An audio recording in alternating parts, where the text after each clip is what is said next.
This is busted. Are you kidding me? I hope this gets a CSR. Bill is. Oh, you mean like that? Oh, shoot. I love this. Yeah, no, it's a really cool card. What are you doing? Why does this exist? Class bonus. Curse cards in your champion lineage lose all abilities. So all those. What? Yeah, all those -2, -5s, whatever. Those are gone. Yo, Curse Diana is here, baby. We've been waiting for so long. Yeah. How's it going, YouTube? Welcome back to the Team True podcast, a Grand Archive TCG podcast. I am Isaac, your host, and joining with me is my co-host, Caben. Tie-dye guy. Tie-dye guy. His superhero name as well.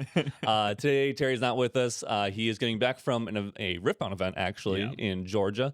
But today's GA. We're not Riftbound here. Thank you, Weaves of the Shore, for sponsoring this video. A very exciting GA day. Yeah, it's a very exciting GA. We're going to talk about a lot of the spoilers in this podcast. Some thoughts and initial thoughts. So for those who don't know, Caven hasn't seen many of these spoilers at all. Yeah. I started sending a couple in our group chat, and he's like, should I just be surprised for this podcast? And I said, oh yeah, that's a pretty good idea. So yeah, I looked through every single spoiler, and there's a lot of cool cards, and let's just jump into it because this is going to be a longer one, and we want to see I think it'll be a cool perspective to have you have looked at these for a few hours, formulated some thoughts, and me just being like, oh, that's neat, you know? Yeah. So we got, I'm going to skip through some of the things we've seen before. If we've seen spoilers of stuff, our own spoiler or whatever, I'm just going to skip through those. There's a couple of them here, actually, right off the bat. So, but really, we get to see the art. We saw, I think, the very first Crux site pulled in Aki. Nice. It already went up for sale. Of course, everyone was like, buy, please. Wanting to buy it. So that was cool. But I didn't see any other ones. I didn't see any Neo sites. If you got Neo sites, let me know. We got some new art for Assassin's Mantle, and I believe there's a Poison Dagger or something that one here. Getting closer to. I really should have set up with the very first spoiler. Okay, here we go. Biting Cincadilla. Oh gosh, this is gonna be bad. Cicada. No, I know it's not cicada, but this is not one I really want to talk about, but it is one of the very first new spoilers we've seen. And when you go to see PTM, which is a new Assassin dagger, which is class bonus on charge 2. Charge is where it has to sit out in the field. Getting a recollection, it gets a counter on it, and then once it gets that many counters, an effect happens. And in this case, it gets a damage, a power, and a preparation counter on your champion, which is pretty cool. So technically you get a 0 cost. You can bring it out. The first turn it'll get 1 charge, and the next turn it gets 2. So it's kind of like Poison Dagger. How it would, it's almost like Hindered in a way. Yeah. I think it's very similar to Hindered. Now I'm thinking about it. It is pretty similar to Hindered, yeah. But this is technically a 0 cost 2/1 weapon that gets a preparation counter. Pretty cool. Actual first card I want to talk about is Prism Spire Scepter, which is a 0 cost normal Regalia item mage staff with Merlin bonus on enter. As a spell, put 2 sheen counters on target champion you don't control, so most likely your opponent champion, and pay 3 and draw a card in the mem. So it's a backup charger, a specific Merlin backup charger. I mean, it's a Tango. It's a Merlin Tango. Yes, it is. I think if Merlin is good, this is a good card to play. That is a very good card to see for the Merlin lovers for sure. One thing I noticed that with Merlin level 1 and level 2 is that you kind of want to stay on those, like Merlin, the current Merlin wants a turbo level 3 pretty much. That one you kind of need to stay on level 1, level 2, kind of similar how CL does, right? Where you kind of want to set on level 1 before you go to level 2, and even on level 2, usually level 2 you can go up to level 3, but there's some waiting involved, and this helps facilitate that game plan where you're taking a turn off, but you're still progressing your game plan. Yeah, interesting. So that's cool. Drop band, I love this one. Wait, this is crazy. This is a 0 cost. Yeah, the artwork's amazing. It is a 0 cost normal Regalia item, Cleric, Chessman, accessory, banish, drop band. You banish it, and then you may reveal 3 Chessman cards from your hand or memory, and if you do, get a pawn piece token. Remind me what a pawn piece token is. Yes, I'm trying to remember myself, but I believe it is a 0. It's in here somewhere. I probably could pull it up real quick for you if you wanted to. As well. Yeah, you can pull it up there, but it is a token that is a 0/1, I believe. It has taunt. No. Oh my gosh, I can't remember. I looked at it earlier. All I know is it has an on hit. If it dealt 7 damage or more on champion hit, if it has 7 damage more was dealt or whatever, you summon a queen. Yes. Chess piece token. Yeah. So 2-drop 0/2 token ally warrior chessman pawn human Alice bonus command will 1. As long as this is using a command card, it gets +1 attack power. Sorry. Alice bonus on attack, on hit. On hit or on champion hit? On hit. Oh, that's good. That's good. If 7 or more damage was dealt, you may sacrifice pawn piece. If you do, summon a queen piece token. Yeah. Okay, interesting. So this basically is just a 0-2 they can get from your Regalia, which is really cool. We don't see that too often. No, we've seen Deployment Beacon, I think, was the only way before this set to get an ally. Gloamspire Mantle. Yes. Yeah. I think those were it. Okay. And neither one of those have seen like a ton of play. Yep. Gloamspire a lot more popular back when Tristan was like top dog, but yeah. There's a lot of Chessman synergy and pawn synergy. And so this will come up because there's another card that kind of can come up that can definitely easily play with this. So we'll get to that later. Prototype key we don't want to talk about. Okay. Ducal Seal. Whoa. Or Duckle Seal. I don't know. No, duck Seal. Duck Hat Seal. This is a 0-cost norm exalted Regalia item. And it essentially all it is terraforming. But 3, they pay 3 instead of 2. But you have to be, obviously, you have to be in an advanced element. This is very interesting because a lot of level 3 decks will run Terraforming if they're having a hard time leveling up and just need to like survive and stabilize a little bit more. But this not being able to be played until you're 3 is a very different like timing as to when you'd want to play. It's a very weird timing. I think Alice can take advantage of it. The new level 2 Alice that goes to Umbra. Yeah, that makes sense. And then... what was the other thing? Oh, for some reason my head instantly went to Jin, where you need to buy another turn. And sometimes Jin doesn't even do can get away with not doing a terraforming early. They can get away with doing it late. And so this maybe plays in that, but otherwise it feels a little awkward. I feel like most likely we'll see this as an Alice. Or in something that is just always turboing level 3. And then once you get to level 3, they're like, okay, I can bring this out. And this is basically going to be my peaceful reunion, essentially, for the turn. That's interesting. Yeah, cool. I'm excited to see this set, because you won't know. It's also the important thing to notice, too, is that this isn't just a Terraforming replacement. You could just run this with Terraforming, right? So, now you can run Terraforming and Duck Seal in the same deck and really have, or like sideboard one, you know? Main board Terraforming and then sideboard this or something like that. And then, you just have a very, very anti-attack defense in your, that's cool. Deck. Yeah. No, I like this card a lot. It's cool to see. I was gonna say something else about that this set has a lot of exalted cards. Yeah, a lot of cool exalted cards. So I'm excited to get to those. Yeah. Don't care about this. Don't care about that. You guys get to see me scrolling through all this. This is kind of neat. It's kind of like a backup charger, but specifically for Alice. And you have to have a command card in your graveyard. I don't really care about that much. We're gonna speed through some of these because some of them are. Well, cool. Hey, Neil, look at it. Wow. Turn. That's cool. And some of we've seen, and some of these, I think we want to get to some of the more important ones that have a little more interesting connotations to them. So, Infernal Vessel, which is a 0-cost fire Regalia item, Cleric accessory. If a player would recover an amount, they recover X instead, where X is that amount minus 3. This is, I think, pretty interesting in terms of stuff. If 3 visits ever becomes used a lot again, 3 visits literally doesn't recover you at all. Every single time they activate it. You don't have to banish this or anything. It just sits like. I think this is really cool because one thing I noticed from Worlds 3v3 last year, after I didn't make top 8 or whatever top 8 of Worlds, was I played in the 3v3 event and I was on FISA and I lost. I think I played against 4 Wind Aries, maybe 5 even. Yeah, and I think I only won one of those. But it's because they recovered so dang much. We have been getting an insane amount of recovery. Yeah.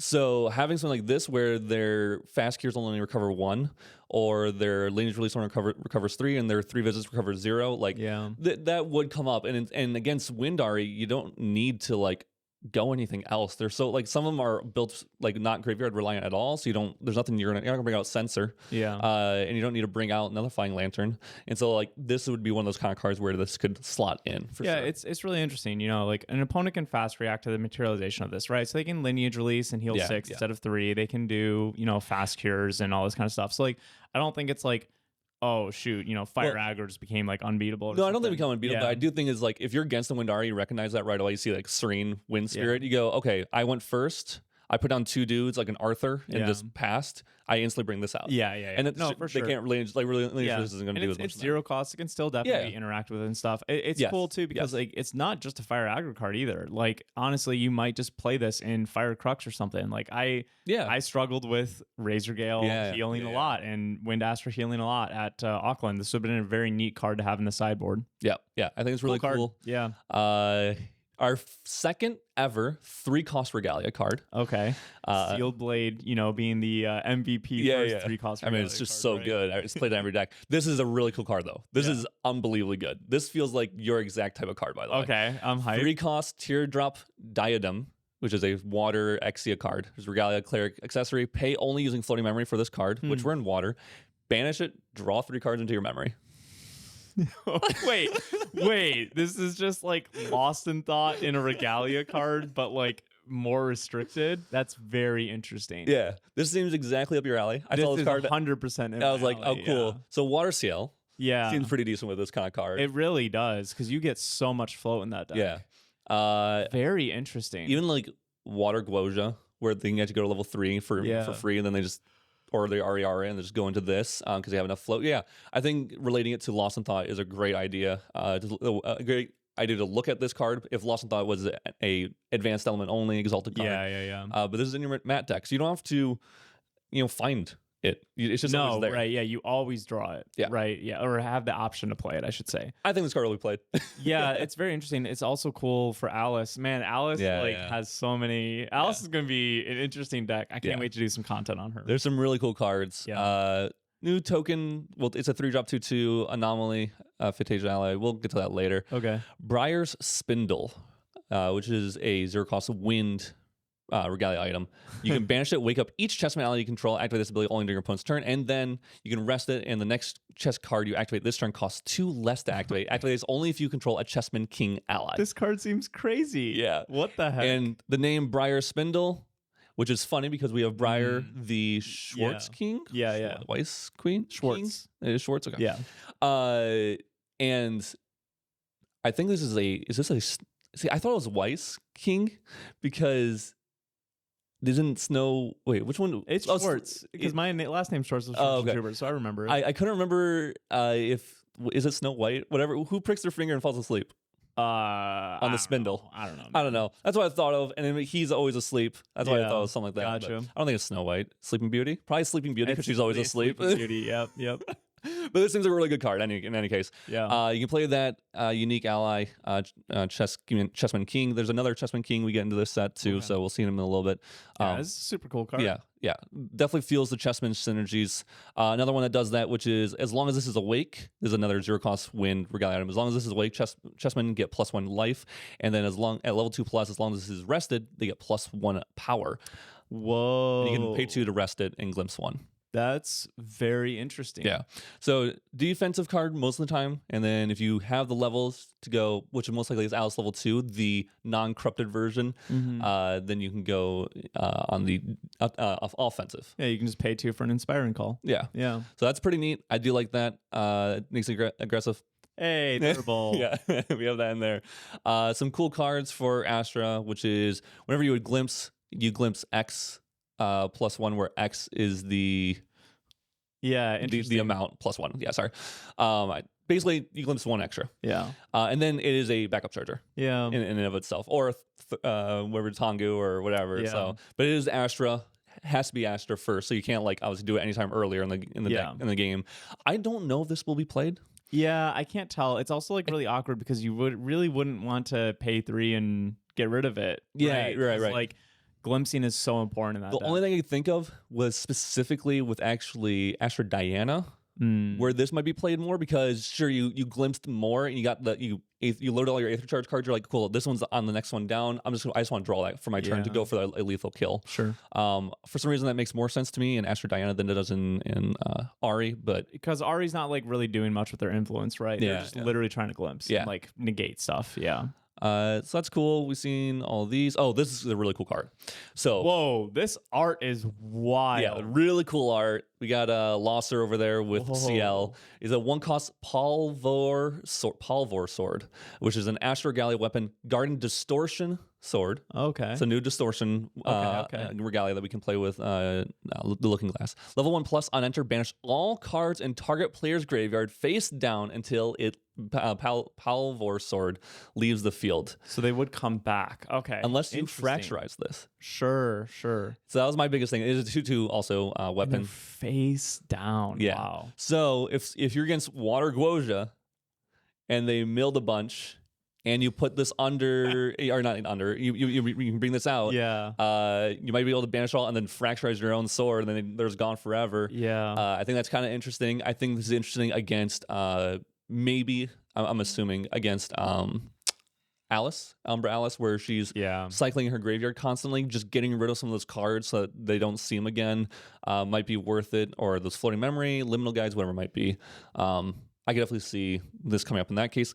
It is a little awkward because it is the 1 cost and level 1+, so you can't just rush this out, obviously. No, yeah, it definitely does seem like Water would take advantage of this one the best. So it's interesting that Water got away to like really mess with graveyards, and then Wind also got Thurible, right? Or maybe if you want to play a little interesting Rye build, where you're putting some. Anyway, that doesn't work. They go face down. Yeah. Never mind. Scratch that. Yeah. I don't know which ways you could use this. My other thought was maybe you could do it on yourself to save something in there, and then break this later on some way. Well, it's interesting because you most likely can't use this with QSG, right? Because you're likely going to be on Looking Glass. Well, my thought was, let's say you're in Alice, and you went distorted Alice, or into the Umbra version. Mm-hmm.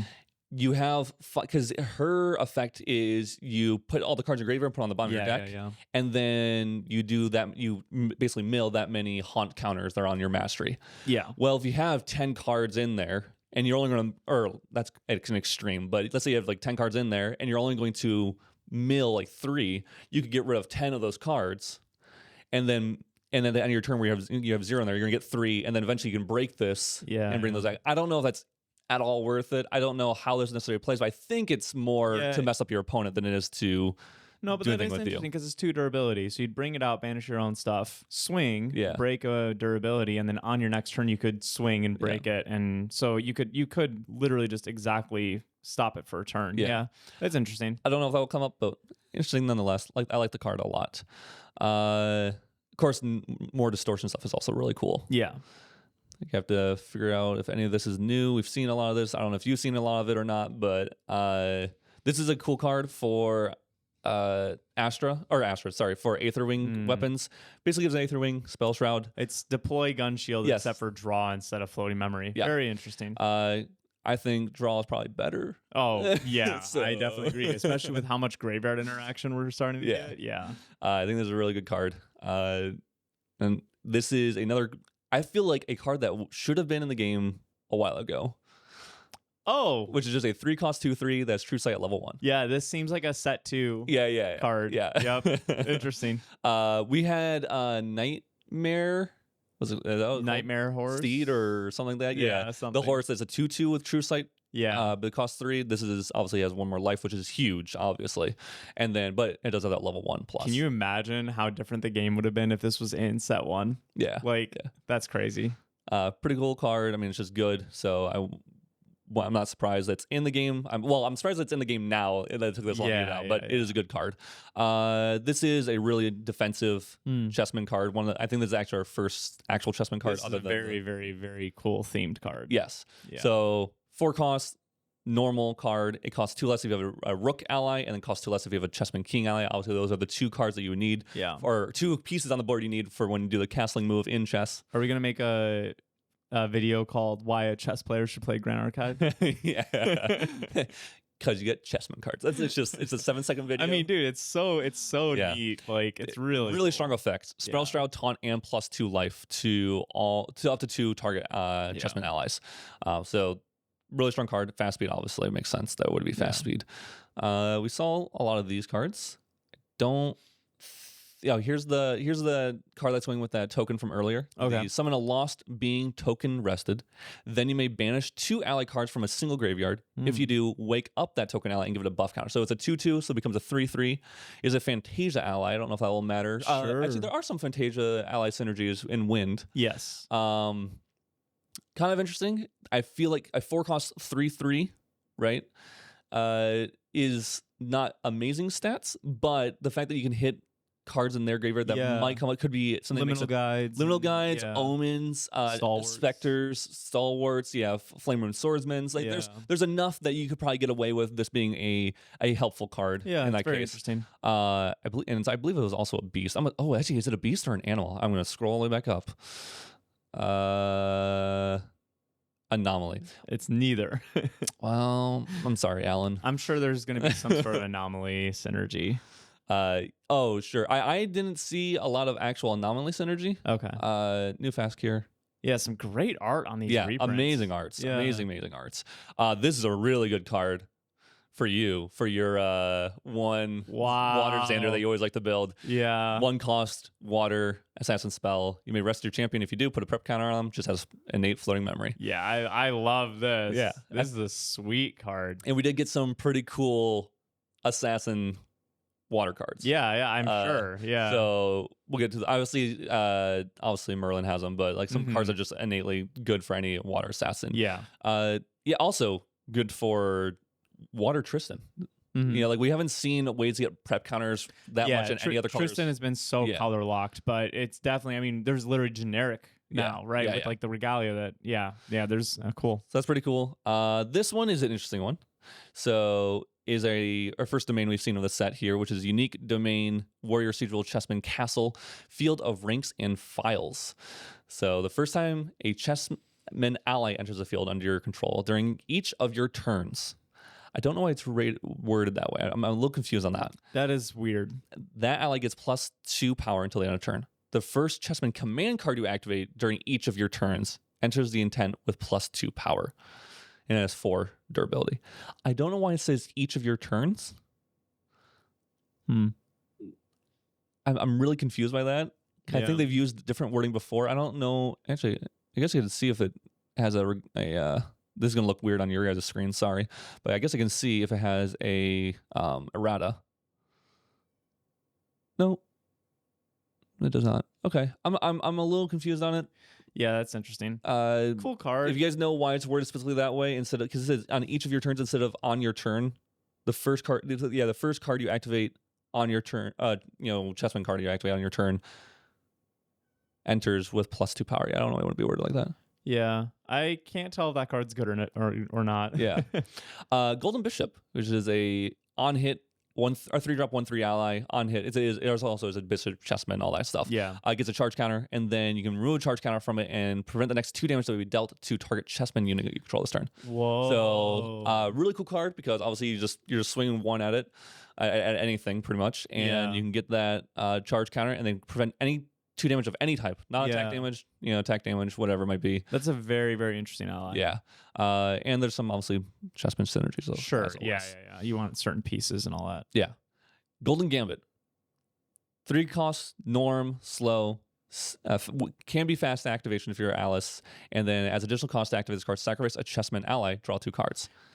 Fast activation on this is insane. Yeah. Slow speed is still interesting. It depends on if we get floating memory and if you want to be doing that kind of stuff. But fast activation's wild. We have token Chessman allies. Yeah, true. So if you're just making token Chessman allies, you're like, sure, I'll sack one to draw 2 cards. Like, if it comes off additional effects. Yeah, this could literally be a engine, just a draw engine by itself, right? So like generic in any deck, if you can find a way to generically make Chessman tokens that aren't impeding you too much, then you can just have these draw 2s as norm. That's pretty cool. Yeah, the fast activation, obviously, like you were saying, is really important because if you are an Alice and something's about to die anyway, sacrifice it and just draw 2 cards. Like, that's pretty cool. Yeah, a very, very cool card. Another Chessman card we have here, which is a 3-drop 2/3. As long as it is attacking a unit with intercept or taunt, it gets +1 power. That's an Alice bonus there. And it's a knight. Yeah, it's a knight. I think this is actually probably the most like one of the best standard like Chessman cards we've seen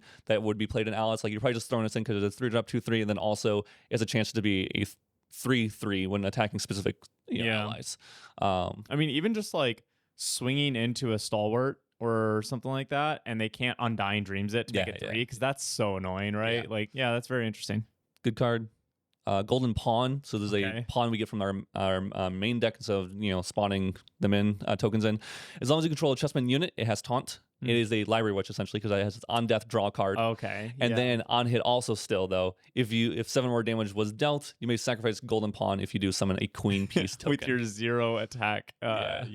Obviously you're using a command or commands or buffs or whatever. And Alice, I believe if you use a command, they get +1 more power when they attack or something like that. Very interesting. I mean, hey, you play this, you sacrifice draw 2, and then you just cremate or cremation ritual your library witch. So right? this plus cremation ritual or this plus the other card we were talking about.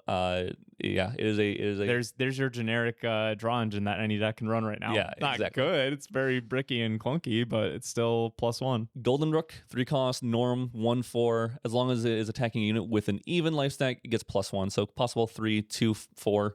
Yeah. A lot of champions have even units, right? Yeah, a lot of champions at level 2. Well, it just depends. Yeah.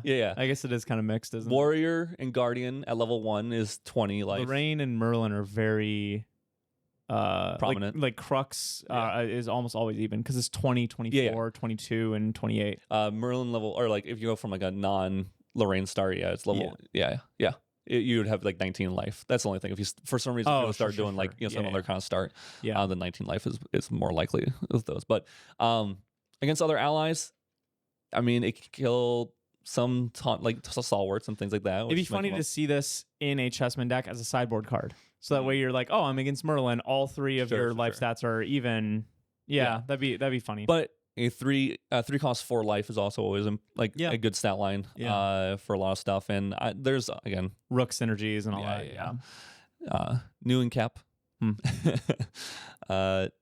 We get to see this guy again. Hello.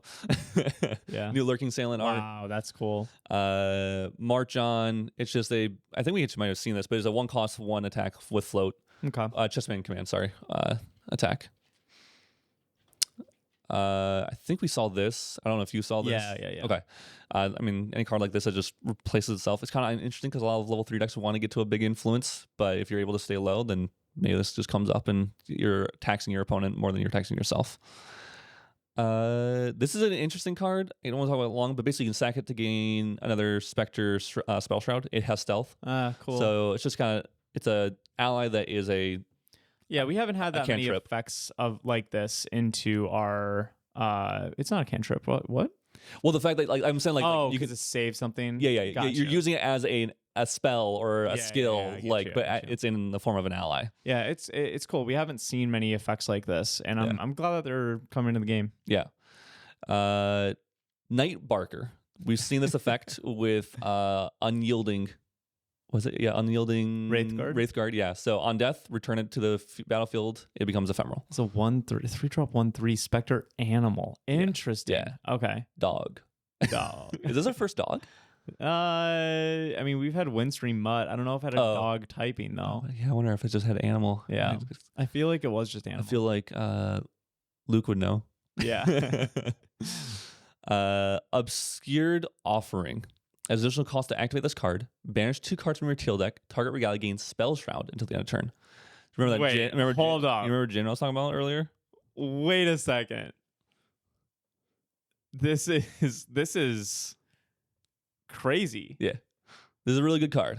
There's like 3 things that popped in my head all at the same time. Lorraine loves this. First off, now every single sword can have Spell Shroud, which is crazy because like it used to be like, oh well, I have to materialize Cleric in order to get the Spell Shroud, so they can't do blah blah blah. Now you can do that with anything. Sword of Seeking, so that's True Sight and making Spell Shroud. I'm sure it won't get Zephyred. So good. Infi combo Astra. Yeah. That's crazy. Yeah. There's so many effects for that deck now. Jin, so you don't get your breastplate just destroyed or your Berserker player. Yeah. I mean, there's a lot of decks that really synergize with a Regalia that's on the board, and this is crazy. It's really cool. Remember this feeling. All right, we're gonna keep going. Wait. Okay. It's just ominous, but I'm scared. Yeah.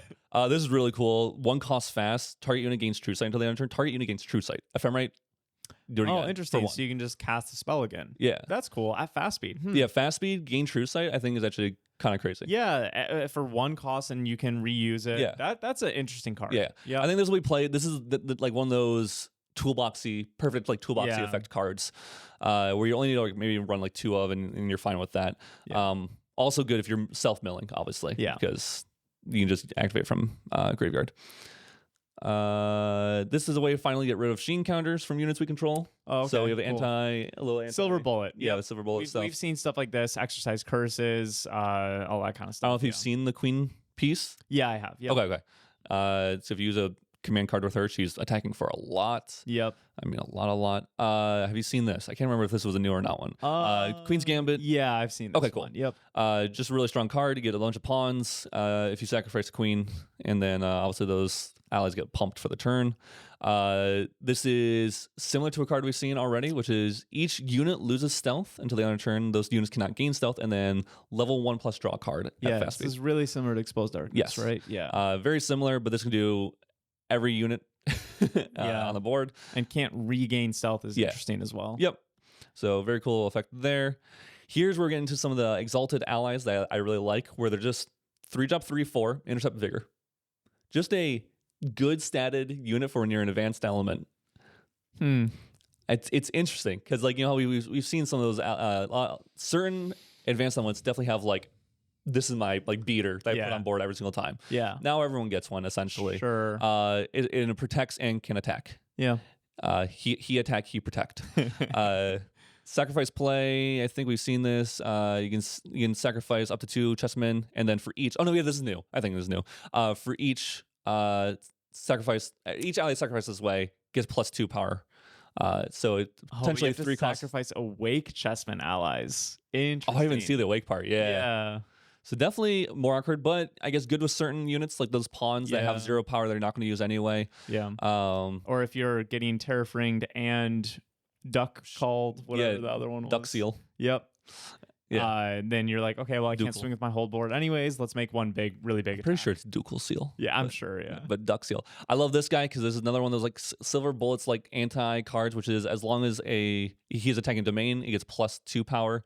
Very cool, because 3-drop 2/3 is already decent, right? Yeah. So just a silver bullet effect on a good ally. Killing Zhucheng in 1 swing is pretty sweet. That's super good. Also, it's really nice for those decks that are having more of a hard time to deal with Tea Party. If Mad Tea Party becomes more of a thing. Mad Tea Party is an insane card. Yeah. And very hard to kill, but that definitely helps.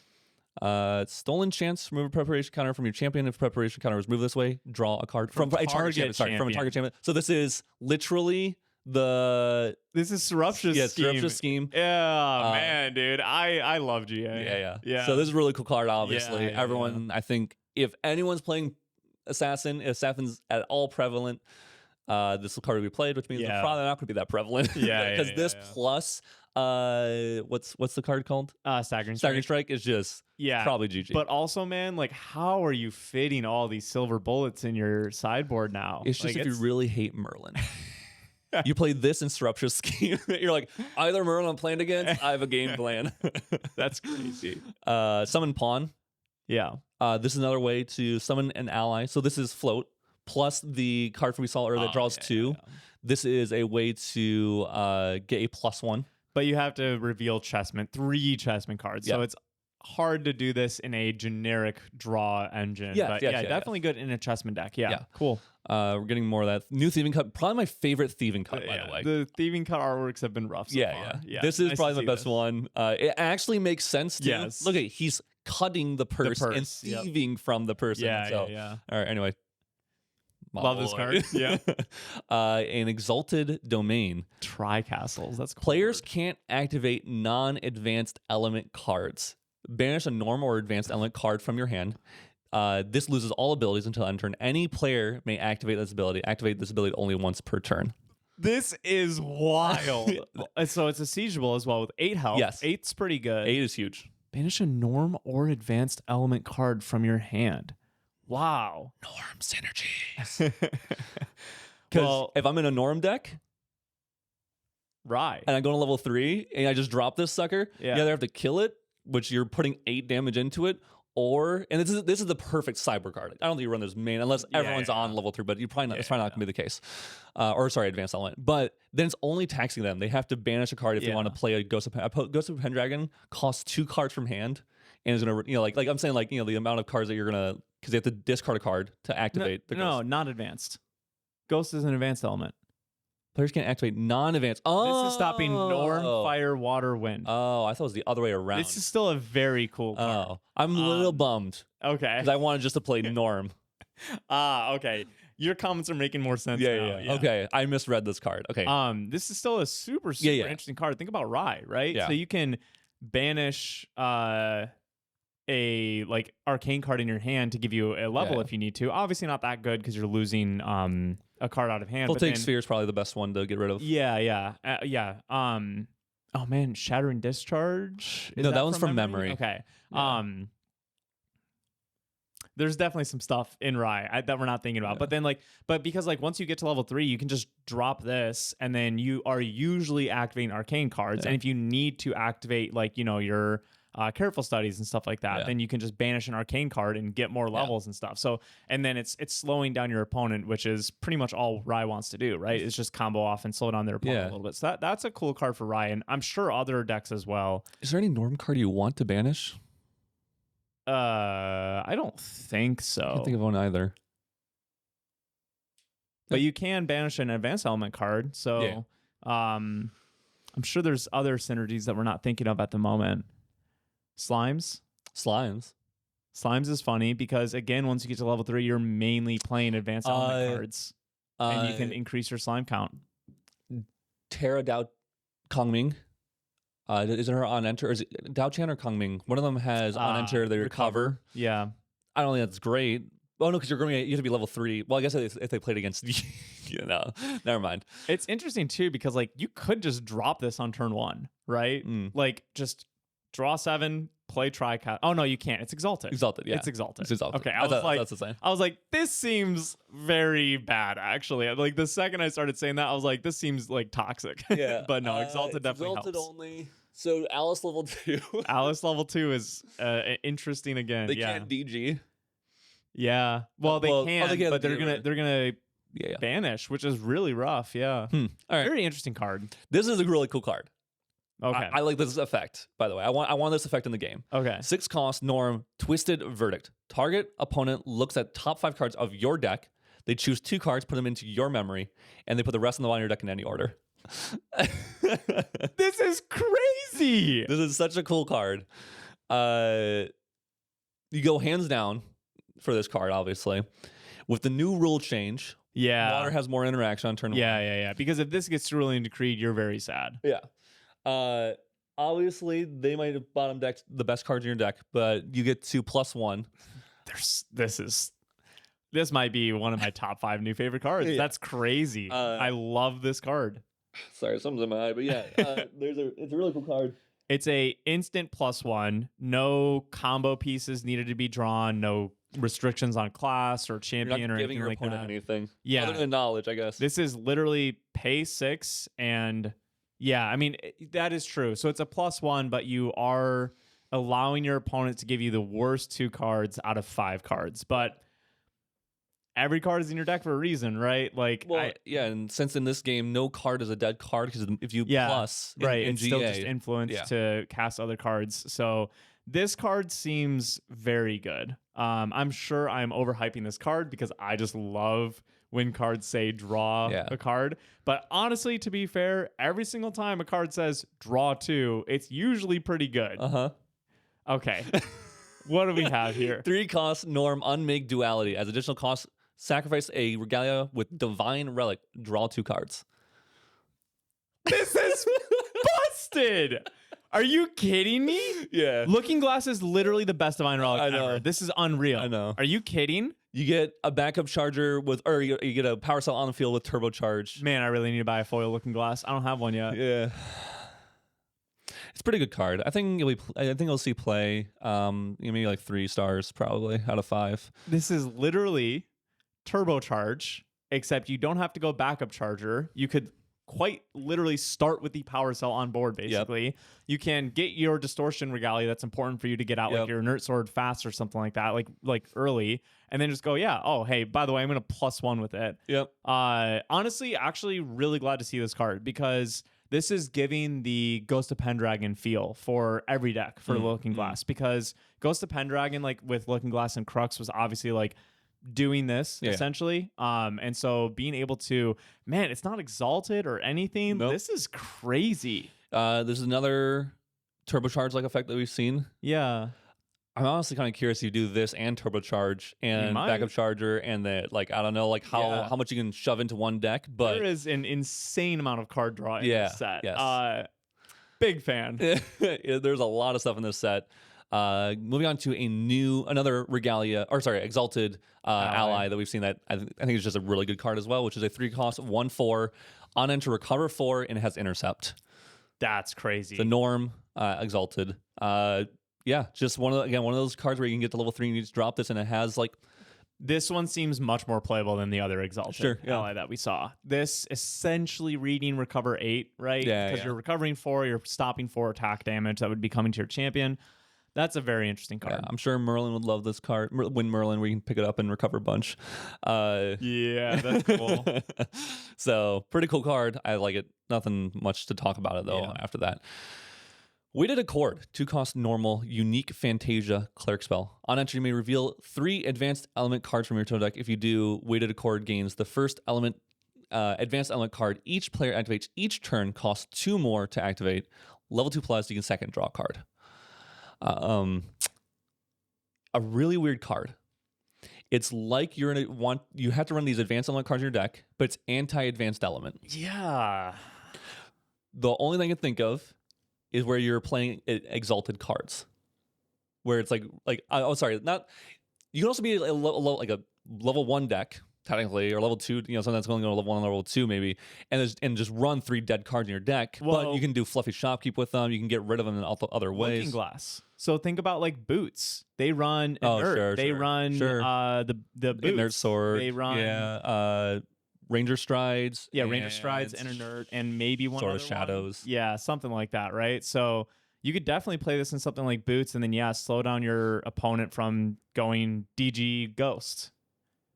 And then if it's ever not good, you just go. Yes, it is. Yeah, it really works well with distortion. Yeah, this is an interesting card. Level 2+. So a deck like boots wouldn't really ever usually probably be able to cantrip. My best, a decent thought might be Diana, Wind Diana, because sometimes they go to level 2, or not Wind Diana, just level Diana in general, the new Diana in general. Because sometimes they go to level 2 for additional effects because they can load 2 cards, they can do whatever. And then this way you also just have to draw a card after you're taxing a little bit. Gets to do that too. They go to level 2 sometimes for sweeps. Or even honestly just being a level 3 deck, right? Having your champion that you could reveal with this. Or just Alan. But Alan. I mean, think about this in the Cruxmere, right? You have Prismatic, Majestic Spirit, Inert, your champion. Pretty easy to reveal. Vanitas. This is pretty good in Vanitas, where you're going to level 3. Oh, taxes? Yeah, taxes. Yeah, you have to figure out how to reveal 3 advanced element cards in that deck. That'd be a little tricky. Distortion. Yeah. But think about this in a Cruxmere, right? Just being I'm just going to slam this down. Yeah, I lose a card out of hand. That's a little rough, but it's going to tax you. So if you get to 3 first and you're trying to these crazy plays, then you just sack on your turn. Yeah, this in Astra too. Yeah. Like Windari or whatever. I mean, because you can also sack you'll get the level 3 guarantee, but you can go you can take a turn off, or you might need to take a turn off here or there. Very interesting for actual Dao Chen as well. Yeah. Being a Fantasia. Yeah, yes. And then if they go to Scatter Essence at once you're level 2, you can just sack it, draw a card. Yeah. This is an interesting card. Willbrook, we saw this. I don't know if you saw this. Yeah, I did. Okay. Another Exalted Fire ally, though. 3 costs, 4/3 Ranger Human. Has class bonus range 3, and then class bonus when this Alazarian Longbowman becomes distant, you may have each player draw a card. I don't know, because it's May, if you're really activating that effect unless you're going for a kill. Yeah. But this is a potential 3-drop 7/3. Yeah, that's crazy. Seems decent. I don't. this feels like it's not going to get any. Yeah, I don't know if it'll see play. Yep. It seems a little awkward. Yep. But who knows? Yeah. We did get some Umbra Ranger support in this set. That's cool. So maybe that goes into that too. I love this card. I don't think it's a great card. Dude, the art is great. The art is amazing. Yeah. So Bill Chimney Sweep. It's a 3-cost fire 4/3 unique ally. 3-cost 4/3 ally. On enter, if it is not ephemeral, sacrifice a specter ally. Note that it's not part of cost. So if you just play it as your first one, it's good? I think so. Yeah. Alice bonus ephemerate. Yeah, Alice bonus ephemerate 5. Discard a card.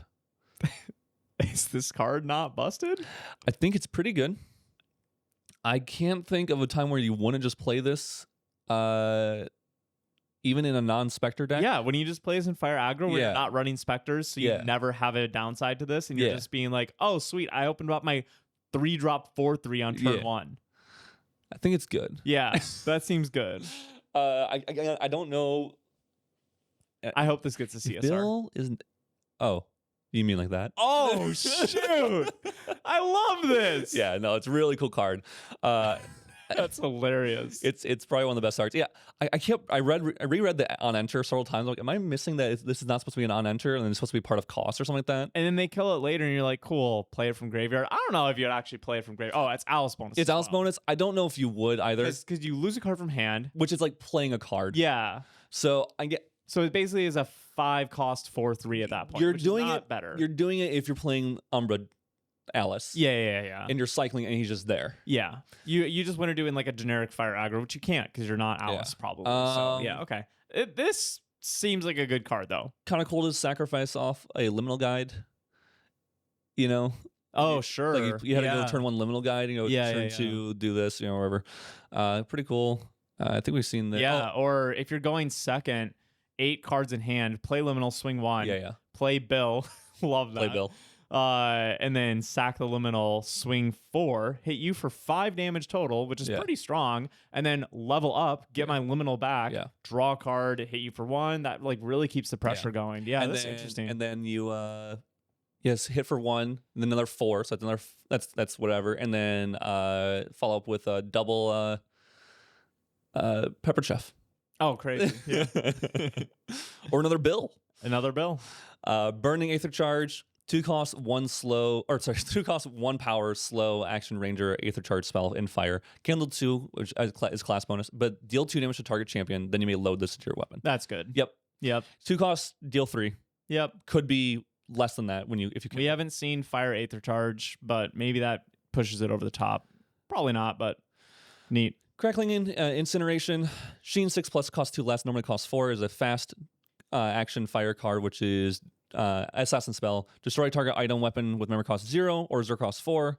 Then its controller puts a Sheen counter on a unit they control. So a Merlin specific, new Merlin specific, reduced to ash that could cost 2. It's interesting that by the time that you get to the late game, it costs less because reduce feels awful in the late game. Paying 3 for it, that's cool. After this card, right here, we're going to move on to the next card. So what you felt pretty happy about the card I gave Spell Shroud, right?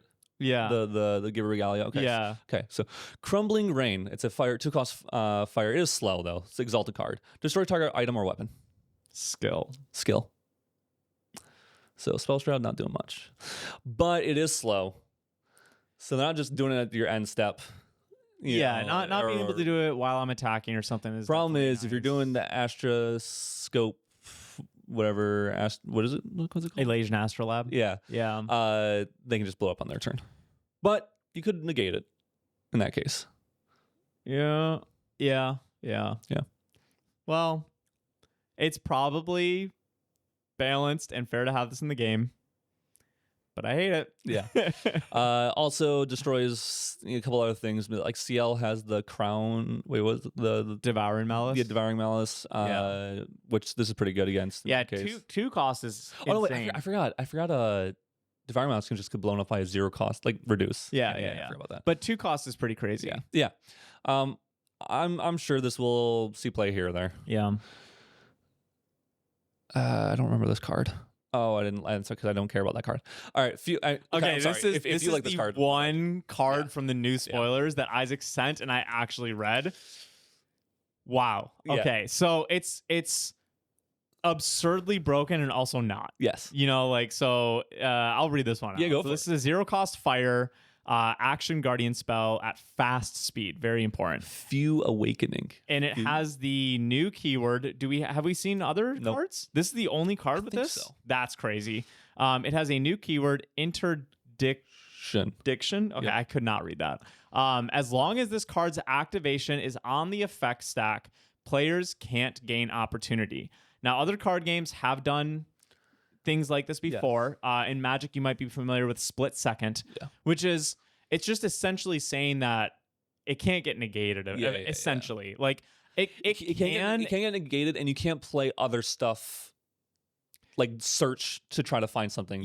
So you if you had a Fantasia on the board that said negate all 0-cost cards, that would work against this because that's already like an effect on it. But like, essentially your opponent can't interact with it while it's being casted. Something has to already statically be on the board. CL bonus, discard all cards from your hand and memory, then banish up to 2 cards from your graveyard. Put an omen counter on each card banished this way until end of turn. Card activations you control can't be negated. So let's remember that this basically can't be negated. Yeah. And what this card is essentially doing is stopping your other cards from also being negated. There's some really important things to remember before you think of this is just busted. CL is going to win everything, blah, blah, blah, right? Damage can still be prevented. Because after this resolves. Yes. Yeah. Then you can interact with whatever card you're playing on top of this. So you can 100% lose the game on the spot because you might go, oh, well, I'm going to swing at you with heavy swing and blah, blah, blah and do all this damage. And if I Few Awakening it so that you can't, you're playing against Astra or something like that. Or let's use Baleful. Baleful is a much better example. Sure. Let's say I'm in a Baleful deck. I'm trying to Baleful Avent you for 15 damage. And I'm just like, if this connects, I win the game. And then now you can't incap it because that's a much more realistic situation that's going to come up, right? You're trying to get your Baleful, not be able to get incapped. And then they just go, cool, heal 10, and now you're not hitting me for lethal. Well, now you have literally no cards in hand and memory. So you're probably going to lose the game on the spot. I will say, though, yeah, really important thing about this card. Yeah. Is when you're level 3 and you're making... You banish up to 10 cards. Yeah. 2 from graveyard and 8 from hand and or memory. You're making 10 omens. No. You're discarding cards from hand and memory. You're banishing up to 2 cards from your graveyard, so you can only omen counter 2 cards. Oh, yeah. Okay. So I thought it was like a kill end spell. No. Okay. That would be busted. Yeah. Yes. But no. So yeah, like it's very good because honestly, my maybe hot take. I don't know how the community feels about the card yet. My hot take is that not all Fire Seals will run this. I don't think that this actually goes in every Fire Seal deck. I think it is a good card and it's really going to bring an interesting aspect to CL, but a lot of CL lists don't necessarily care about things getting negated. Like if your main win con is attacks like heavy swing and stuff, like those don't often get negated. Those are you're more scared of like Song of Frost and things like that, which like this doesn't help stop. That ends the combat phase. So it definitely this 100% adds to CL's toolbox, which CL is already a very strong toolbox type champion, and so I'm very glad to see this. But I think like literally Baleful is the best example of this, where you're trying not to get incapped and stuff, because the amazing thing is that you play Baleful, they play incap, you respond with this. And so you already have forced them to do their interaction, and it'll be harder for them to do something else on top, like incap and Innervate Agility or something like that. You can just hold up this in hand after doing your whole. You can go down to 1 card, and it costs 0. Yeah. So like this is definitely a very, very interesting card. I mean, also like with CL, right? Being able to even like discard it with your level 2 effect early or something like that, and then make it an omen, and just have it sitting there, being like, the rest of the game, I have an out. I have an out to your interaction at some point. Well, not interaction, specifically negate. So actually, so if they try to incap Baleful, you go Baleful, any response, because you pass priority. You go incap, you go cool. Awakening. they can't even play another incap even after this resolves or anything. They cannot. Yeah. No, yeah. So they would have what other than just a spell shield. Yeah, well, spell shield doesn't work against Baleful because it's everything. It hits everything. Yeah, spell shield would still work. Oh, spell shield. Sorry, I thought you said spell shroud. Oh no, spell shield. Crystallized Destiny. Yeah. That is an out. Yeah, okay. and that's what I'm saying. Like when I first read this card for literally a half of a second, I was like, it's tier 0. CL is unreal. And then I realized, oh, you can't stop Crystallized Destinies with this. You can't do a lot of other stuff. So it isn't. This beats all of your interaction. Yeah. Like I think some people are going to look at that and think that it doesn't do that. So I still stand firm by my hot take that I don't think every Fire CL is going to run this card. But I do think in some specific list of CL and just having like this toolbox thing, that's really strong. I feel like every Fire level 3 CL will, but maybe just as like a one of you. Well, but like think about the list that we just posted, right? Mm-hmm. The Fiery Swing CL. Mm-hmm. So why would I run that? Because why not? Just randomly, why don't you just put this as a one of? So because like what's getting countered in my deck? My deck is literally nothing. This but deals Carter 4. And well, Fire no, this Swings. just deals 4 damage. It can deal 4. That's a good for point 1 for sure. But I like. My thought would be like you do your swing. Maybe they stop it. You can literally just. Yeah, you can just literally just cast this card, activate this card, deal 4 damage. Like maybe you're like, I'm gonna die next turn. I'm just gonna activate this card, deal 4 damage, go to end, make it an omen, deal 2 more damage, go to their turn, lineage release, do 4 more damage. For sure. Like sure. that is where my thought process goes. Like not even, but literally as a one of. Like I don't think you don't need a run of. Okay, wait, lineage releasing it on your opponent's like mat phase, that's kind of sick. Yeah, but like it's tricky because deck space is so important in CL. 61. 62. Stop. 63. All right. We will discuss this as a team, talk about a bunch of different stuff. We'll make some Patreon content with this card because there is a lot to talk about with that card. I mean, we spent like 10 times longer talking about that card than anything else. So let's keep moving. We've seen cards like this before. It's another cycle card. We've seen one in Guardian, but this is a 2-cost fast fire glimmering smolder. Draw a card and discard a card. Merlin bonus if a fire element card was discarded. Choose a unit and put 2 sheen counters on it. Don't know if this will see play. I don't think so. It's one of those cards that we've seen before where they just kind of cycle one. That probably will see play.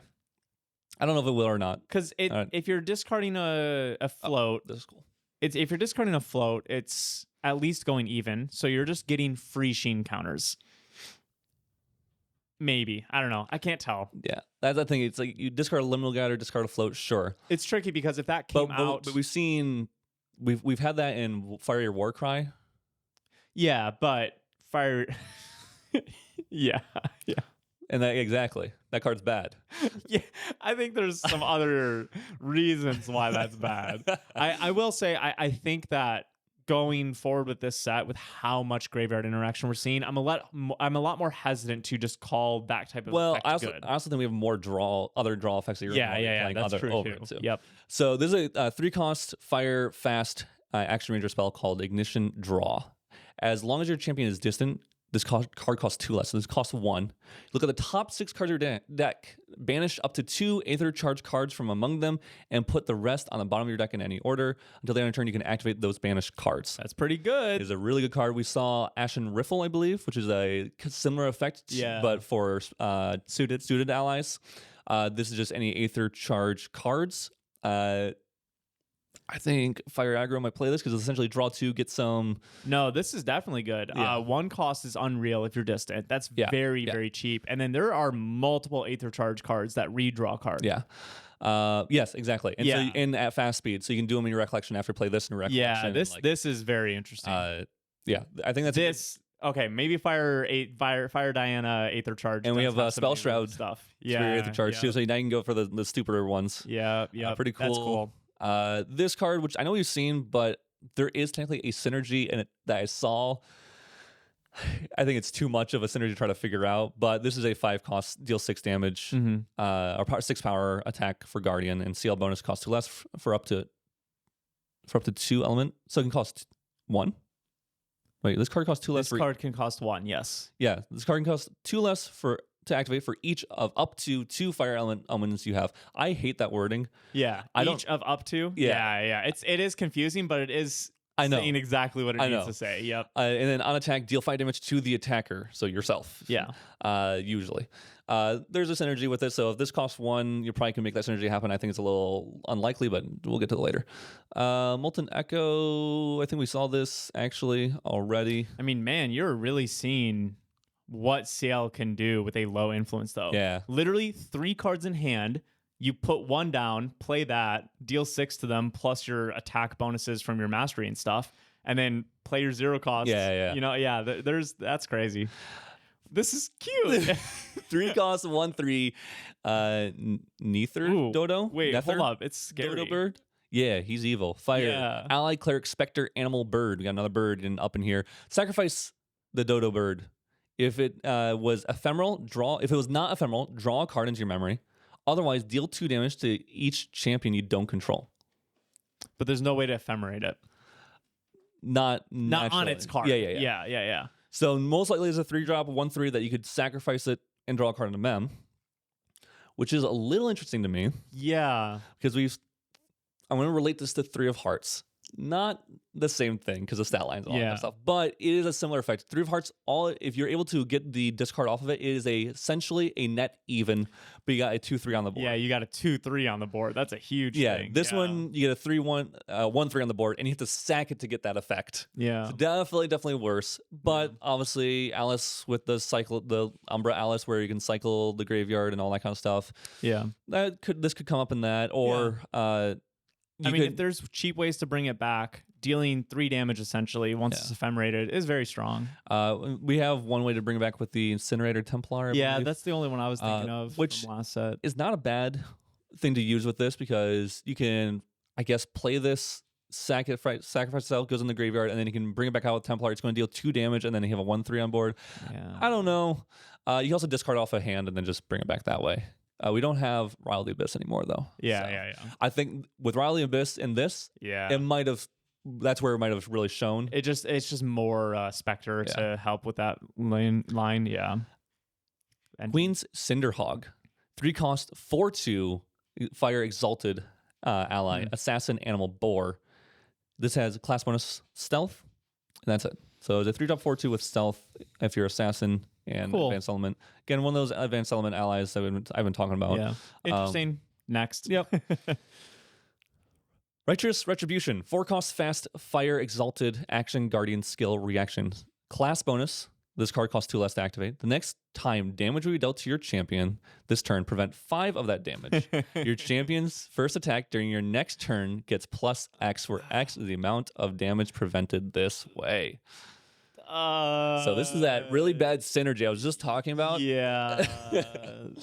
I don't know about that. That's the bad synergy, but outside of that synergy, I think this is an okay card.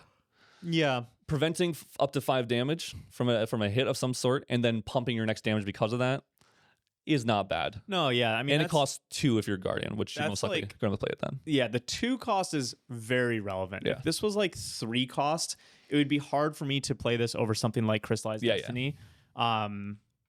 But this one is interesting. Yeah. I like this card. It being fire too is relevant because fiery swing, like the other attack that you need to have fire element omens, all that kind of stuff. So yeah, that's cool. I think it's a neat card. We'll see if it eventually gets played. Rosewing Hollow, 3 cost 2/2 fire ally warrior specter. Alice bonus, element bonus. Pay 2, banish it from your graveyard. Put a haunt counter on your Phantasmagoria. Phantasmagoria. I don't know. The mastery. Yeah. Then if there are 6 or more haunt counters on it, choose a specter ally you control, and it gets +2 power until end of turn. Sorry, until end of turn. Will this will work? No, this won't work. If you have Lantern out, you can't do this, right? Because you have to be the element bonus in the graveyard to banish your norm. Yeah, still. Your norm. Okay. So this is just trying to prevent you from doing it in water or wind. Okay. Or Norm Spirit. But you could do it in water and Frack Lantern and then... Oh, well, you could do it in... Yeah. Yep. Or Norm Lantern, Spirit with the lantern out. Yep. I don't know. Maybe. Yeah. It's another one of those cards that that goes into Spectralis probably, or like you'll experiment with Spectralis. This is a really interesting card to me. I don't know how I feel about it, but I'll let you figure it out. 3 cost, Fire Exalted, slow action mage skill called Sacred Engulfment. Class bonus, so mage class bonus. This card costs 2 less and costs 1. Banish any amount of fire element cards from your graveyard, then empower 4 plus X, where X is the amount of fire cards banished this way. So do you remember a card? I don't know if you remember this card. What are you doing? Why does this exist? So there's a little card that Caitlin loved to play against. Do you remember that card? Stop. No. This card is toxic. 1 cost. 1 cost. I think this will see play. We're gonna see. I think Nullifying Lantern was printed in this deck or in this set. It's a skill. It's a skill. Yeah, which I guess doesn't. That doesn't really matter because this is just empowering. So it is only going to happen once. Unlike, I just blanked on the name. Erupting. I literally, goodness gracious.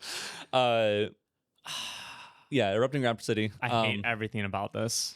So, Thurible is also a thing. Yeah, I get it. There's a ton of graveyard hate. I get it. We saw the card, the weapon that can banish all cards from graveyard. I just giving unlimited empowerment. Not a fan of. Yeah. I mean, I get it. Like, what's the cutoff point, right? Like, do they say up to 4 or something like that? You know what I mean? Like, I get it. Just I fear for what this card might bring. Yeah. Yep. It is exalted. So I guess you can't do this on like level 1 Rye in like an erupting style deck. Okay. My thought was you get to Merlin, like Erupting Rhapsody used to be played in Merlin. Yeah. And it used to be you get to level 3 and then like you erupting and then you just play an Incarnate Majesty. Yeah. I mean, this can also be used in Rye. Yeah. But I guess like you're not really playing like fire element cards in Rye. Like you can try to build around it. You can try to go for it. The best thing I would think for would be in Rye if you're doing obviously 15 cost. Advent. Yeah, but if you're an Advent, you need to have a high arcane count, which means that you probably don't have a high fire element count. This is probably fine. I might have overreacted. I think the best case scenario is cards like Incarnate Majesty or where you're reducing the cost of it. And the thing though is that it costs 1 and powers 4 no matter what.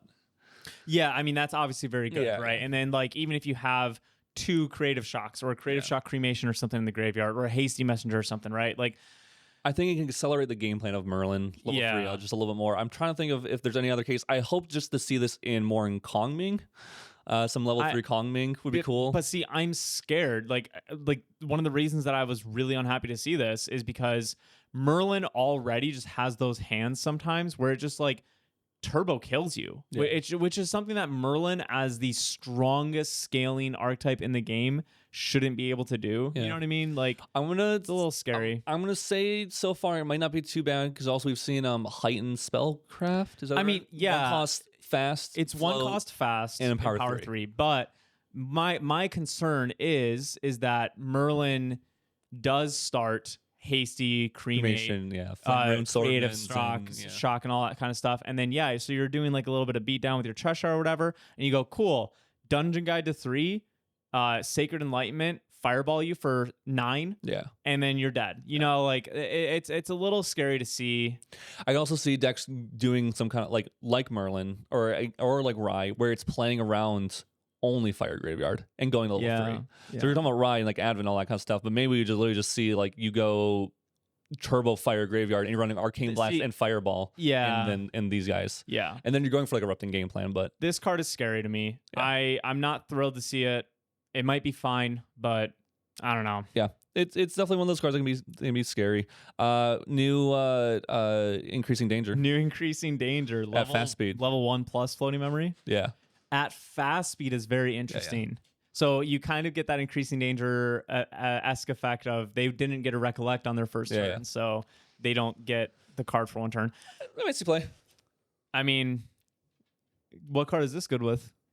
Gloamspire? Empower. Well, I mean, Gloamspire, but also Empower based on it, fire cards in graveyard. Because I mean, it's floating Engulfing. memory, What's it called? Sacred Engulfment. Sacred Engulfment.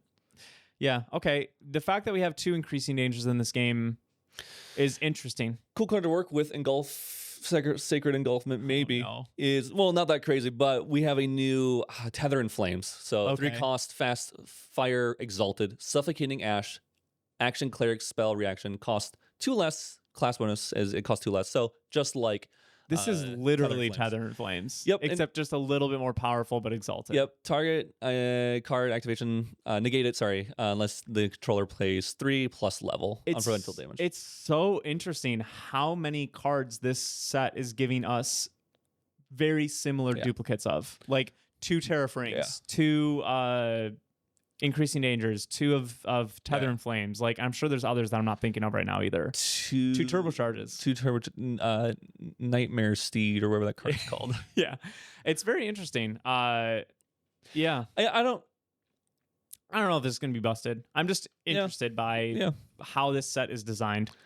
Tweedledum, actually, specifically. 3 cost, 3/2 fire, unique ally. Has stealth. It's a class bonus. It's Assassin, Assassin, class bonus stealth. Choose an opponent as you declare an attack with Tweedledum rather than a target defender. That opponent chooses a valid unit they control as the target defender. I gotta read this again. So this is a 3 cost, 3/2 with stealth. Your opponent chooses what they attack. Yes. So if it has to be valid. So something with stealth, you can't attack into it. 3-drop 3/2 with stealth. No class bonus stealth. Yeah. No level restrictions. Obviously, outside of being level 1 with the class bonus. That's in fire. Interesting. In fire. Yeah. That's an interesting card. It also is a unique human ally. Yeah. For our red hair. Oh, sure. It is funny though that as soon as they put a 2 attack unit on the board, they can just go, oh yeah, we'll trade. Yeah. Yeah. But obviously you can use red hair to kill that unit first or something like that, right? So this is a cool card. Yep. It makes fire aggro players think a little, so they probably won't play it. Tyrannical denigration, 7 cost. 7 cost. Fire exalted, 4 power attack warrior sword. Whoa. Kindle 7 class bonus. Tyrannical denigration gets +4 power and can't be retaliated. So devastating blow, but kindled. It's up to 7. I don't think this card will see play. I don't think so either. Yep. There you go. It's weird to me. Like, I don't understand. Yeah. It's a devastating blow that gets turned off by graveyard effects. Yeah. I mean, Kindle 7 is like a very, very high cost. Obviously, you could only do like 5 or something like that and pay 2 for it. But this card feels awkward. It's exalted, so it can't just go into like fire aggro Lorraine, level 1, level 2 stuff. Kindle 7 is a very high cost to try to get up to, even if you're not doing all of them. Like, it means that you're really building around the fire element. And if you're doing that, I feel like you're going for other strategies than this. To make this better than Devastating Blow, you have to have 4 fire cards in your graveyard when you're level 3. And Devastating Blow doesn't have to have anything in their graveyard. Yeah. Yep. And it can be turned off by Lantern. Yeah. Which again, like, you're probably already building around fire element if you're building a deck like this. And so like your opponent's probably gonna bring out Lantern against you. Yeah. This is awkward. Yep. Yeah. I think it's awkward too. Especially in like open deck list when your opponent knows that you're on these and they're just like, yeah, okay, bring out Lantern. You don't have an attack card now. Yeah, very weird. 3 cost 1 4. We're into water now. We're moving pretty slow. We still have wind and advanced level, but 3 cost 1 4 water ally. You can rest it and recover 3, and you activate this ability only if you are distant, or only if it's distant. Sorry. Yeah. I don't know. Kind of cool. 2 cost 1 2 with floating memory. Water ally ranger human. Deluge 3 on enter. If you have 3 or more water element cards, that's what Deluge 3 means in your graveyard. You may load an Aether Charge card from your graveyard into your weapon. It's pretty cool. Play this turn 1 and Primordial Ritual it, and even if you don't get the on enter, you still just got to put double float in the graveyard with the mill, and then later on you could actually get a positive effect with it. That's pretty neat. I'll let you read this one. All right. 2 cost Exalted Water, Condemning Evisceration. Attack Assassin Dagger with 4 attack for 2 cost. That's pretty good. Class bonus prepare 1. On champion hit, if this card was prepared, you may banish a card with floating memory from your graveyard. If you do, deal 4 damage to the hit champion. Interesting. Yeah. Okay. So 2 cost, deal 8, but you have to use a prep counter. You have to banish a floating memory. Granted, we did get a card that gives you a prep counter and a floating memory in this set. Yeah, that's true. That's true. But that one, the cost of that one is rest your champion, so you can't do it on the same turn, obviously. Yeah, right. This one's interesting. We have Xander, we have Tristan, and we have Merlin. Merlin now, right? So, I don't know. Seems interesting. We talk about split damage a lot of attack damage and non-attack damage, and this is providing that in one card. Yeah. So I wouldn't be super surprised if we see this. No, I mean 2 cost deal 8's great tempo, right? Yeah. I could see this being played of as like a 2 of or something like that. Maybe a 3 of. Yeah, this is interesting. Our little boy. The boy. Sheen counter, don't care about that. We've seen all of these. I think we've seen that. I think we've seen this, but this I want to mention again, which is a 2 cost fast water exalted action cleric spell reaction. Till the end of the turn, players can't declare attacks until they pay 2. Unless they pay 2 for each attack declaration. If a unit is attacking in the combat phase. So this is a terraforming in a card, but at fast speed and can end a combat phase. And is Song of Frost. Yeah, that's what I'm saying. Yeah, exactly. So obviously you have to be level 3 or advanced element to do it, but I definitely could see this card being played because the ability to end a combat phase and then tax them thereafter is pretty darn good. Yeah. Interesting. You don't have to do anything unless they start committing really to like board and attacks that turn. Yeah, you just hold it up. And again, that 2 cost is water's bread and butter. With holding up 3 cards. So yep, I like it. Maybe we saw this or maybe we didn't. You'll have to tell me. 2 cost water fast action cleric Chessman spell reaction. As additional costs, sacrifice a Chessman ally. Choose one or both. Negate target card activation unless controller pays 2. Target units attacks get -3 until the end of turn. Being able to choose both is pretty interesting. Yeah. Very interesting. Chessman is a super cool archetype that is being really reinforced in this set, and I'm excited to see where that goes. Yeah. Not sure how I feel about the card. Yeah. It also just says negate, doesn't banish it. So it's one of those cards that just puts them into their graveyard. That's a little rough. Yep. 7 cost genuflecting execution. I'm genuflecting? Yeah, whatever. Water exalted slow action mage spell as class 1 efficiency. Destroy up to 2 target rested allies. It's pretty cool. Little water Merlin support finally. Yeah. Old school Merlin. Yeah. Kingslayer Merlin, I should say. It's neat that it can only hit rested allies, so you're not just getting this like really busted out to like Majestic Spirit and stuff like that. Like this card. It's neat. Yeah. Hunt Weiss King. I think we saw this actually. It was released, I think, near the end of spoilers and all that kind of stuff. But basically, it can cost 2 based on the amount of Chessman upon allies you control. And then you can rest it and choose one that hasn't been chosen yet, which is 1. You can either do is if you control a Chessman Bishop ally, draw a card. Put a buff counter on a Chessman Knight ally you control, or change the target of an attack to a Chessman Rook ally you control. And if you do, that ally gets +2 life. So pretty interesting card. Yeah, very, very. Keep it up during your opponent's whole turn, and if you don't need to do one of the other effects, you just go cool, draw a card, or give a buff counter. Or, whatever it might be. Yeah. It's a cool CSR. Yeah, very cool CSR. I mean, they killed it with the CSRs. Yeah. They always do. Art in this game is always wild. Illusory Arms Master, 2 cost 2/2, Water Exalted, Ally, Warrior Human, class bonus activation, class bonus on enter target warrior weapon you control gains Spell Shroud until the end of turn. Put 2 durability counters on it. Oh, this is Exalted. Okay. I was like, wait a second, this card's busted. I keep needing to look up at the top. Yep. That's pretty interesting. Yeah. Yep. Cool for Erendite. Yeah. I like it for Erendite. You get an ally, and you get to protect your Erendite. Yeah. Sword Saint's Vow, which is definitely better than Fire anyways, so probably not too big there, but durability counters are pretty good. We've seen this. I don't know if you saw it. It's just a 3 cost Fantasia Fractal with Reserve, but it has ephemerate. So if they blow it up. That's interesting because... Yeah. If they blow it up or you mill it. Or if you mill it, sure. You could get... Yeah. Okay. Interesting. Neat card.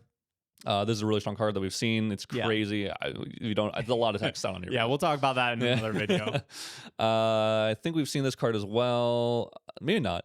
It's a 3 cost 1/3. If it's not a ephemeral when you can sack it, and if it's not ephemeral, draw a card in your memory. Otherwise, recover 3. So very similar to the other one. Yep. It's a water dodo. I like this one because this is such a cool looking card. Yeah. 3 costs. Domain? Plage.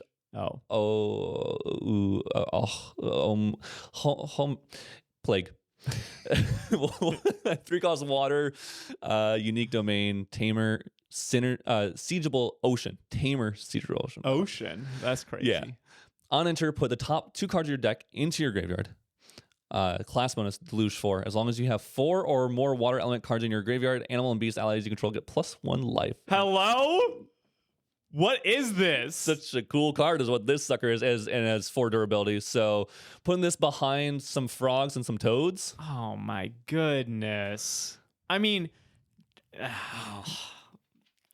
this is insane. I think it's a good card. I love the art. I believe there's whales in the air. Yeah, there's whales in the clouds. That's super cool. It's the art's really fun on this. This is a crazy card. Are those crabs? Those are crabs. Anyway, this is a very good card. Yeah, cool card. Aether Charge card. I think it's just decent. 2 costs, 1 power, fast Aether Charge spell. Recover 3, and then you can load it and it's float. Yeah, that's class bonus float. Yeah. Yep. I think you'll like this card. Okay. At least it's an interesting card. I don't know if you'll like it. I'm curious to hear your thoughts on it. 3 costs, return to the depths. Water, fast, action, guardian, skill, reaction. The next time damage will be dealt to your champion this turn, prevent all but 1. This is water barrier. Yeah, water barrier. CL bonus. When 3 or more damage is prevented this way, you may banish this card and put it as an omen counter on it. So water barrier has been used in competitive play for sure. And it has floating memory.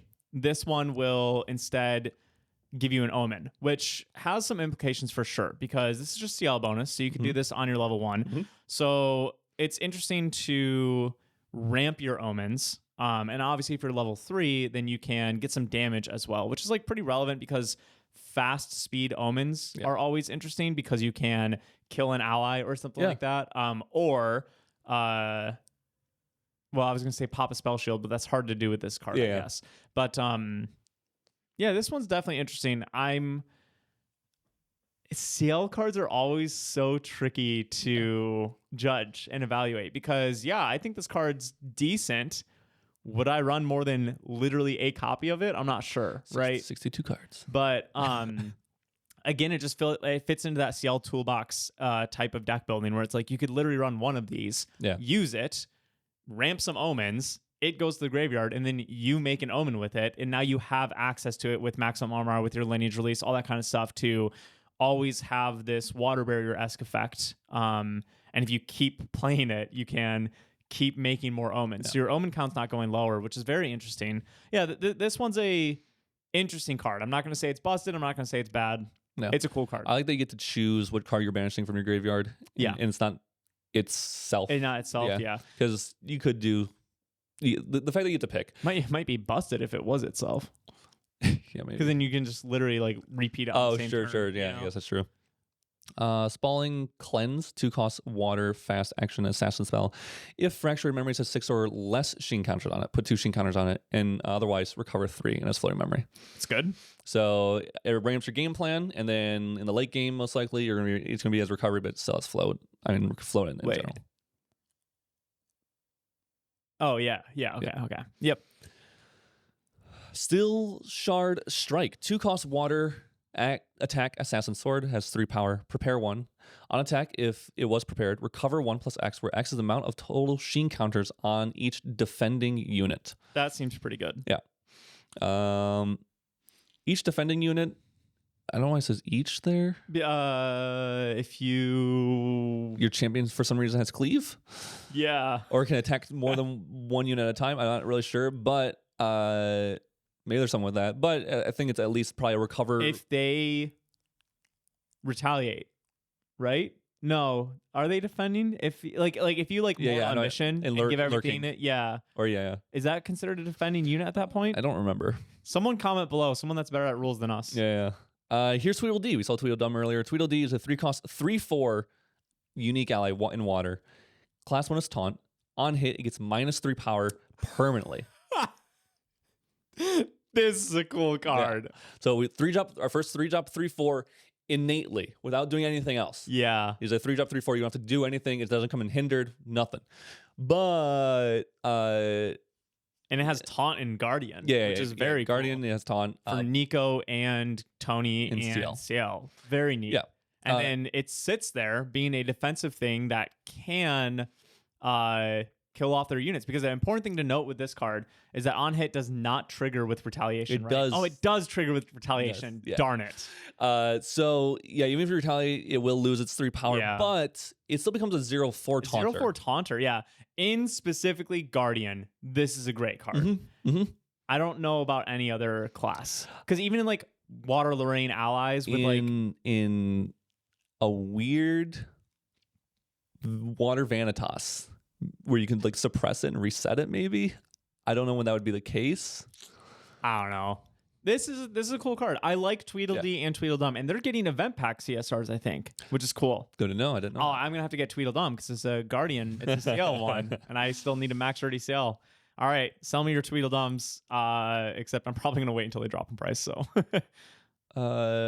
This is again one of the cards I just think you would like. 3 cost, unmoored call. 3 cost water fast action mage spell. Activate this card only during your opponent's recollection phase. Choose a number. Till the end of turn, objects with a reserve cost equal to that number enter the field rested and then draw a card into your memory. So replace itself. Only during the recollection phase though. So you obviously can't just like do this in response to your opponent casting a thing in their main phase. So most likely you'll do it and just name 3 cost. Yeah. A lot of times. Sometimes it's 2 costs. Sometimes it's 4 costs. Do you know what this is really good? This is really good for the mirror in CL. Okay. Because very often a CL mirror is revolving around Carter, honestly. And so just, not every turn, but like being able to just be like, I'm going to keep you off Carter for a turn. I'm not losing any resources, only tempo for it. That's pretty good. That's one of the first things I think about here. I don't mind against allies. It is interesting with objects, right? Because it doesn't only hit allies. So I'm wondering what else that could do. You could do this. There's some weapons that have like rest effects. There's like in Merlin, the new one. Fractals. Fractals is kind of funny. Fractals makes them all come in hindered. Interesting card. Yeah. We should keep moving. We got a lot of cards. Wave Keeper's Bond. 1 cost water item cleric accessory. Whenever your champion levels up, recover 2. Whoa. At level 3+, at the beginning of your end phase, you may sacrifice this to draw a card into your memory. Whoa. Yeah. This is a very cool card. Yeah. I like this card. No class bonus on this whatsoever. Yep. Wow, this is a very cool card. So you're turning to level 3. You're gonna be, if you play a couple of these, which is, I mean, most likely you're probably only gonna be able ever to play 1, because if you're gonna play more of these, it'll be hard for you to level up. Yeah. Right. Yeah. But once you get to level 3, you can get all that back, and you recovered 2, 4, 6 or more with or not more with these cards. Or more if you want to play Tristan, which goes from level 3 to level 3, or Lorraine, level 3 to level 4. Or maybe if you de-level and level back up. Yeah, I was going to say, are we finally seeing Innervate Knowledge being a real card? Probably not, but this one's pretty interesting. Yeah. I really like the theme of this set that they have, where they're making cards good in the early and late game, but with different effects. And that's like just kind of adding to GA's consistency, and like why this game is so good is you don't have these like super high rolly effects in your deck that are only good at a certain situation and stuff like that. Like they have a really good job of like every card in your hand always feels like it has a purpose most of the time, which is like a really, really hard thing to do with the card game. So man, really, really digging this set so far. I thought DTR was gonna be my favorite set. Yeah, this is close. DTR is a great set, but this is looking great as well. I think just like this block is just amazing. Yeah. Weiss Bishop, 2 cost 1/3 water ally cleric Chessman Bishop human. Basically, if you control a pawn, it has stealth or more pawns, whatever. Alice class bonus or Alice bonus. It gets +1 power as long as it's attacking a unit with odd stat life. So 2-drop 2/3. Usually in the ally trading, because a lot of allies have 3 life. I think it's decent. Yeah, that's pretty cool. Weiss Knight, 3 cost 1/3 water ally warrior Chessman Knight human command will 1. Whenever you activate a Chessman command card, Weiss Knight gains unblockable until the end of turn. So I don't know. The other king, the water king that we just saw, can give a knight a buff counter. Buff counters, yep. I don't know. Might come up there. Yeah. On to win cards.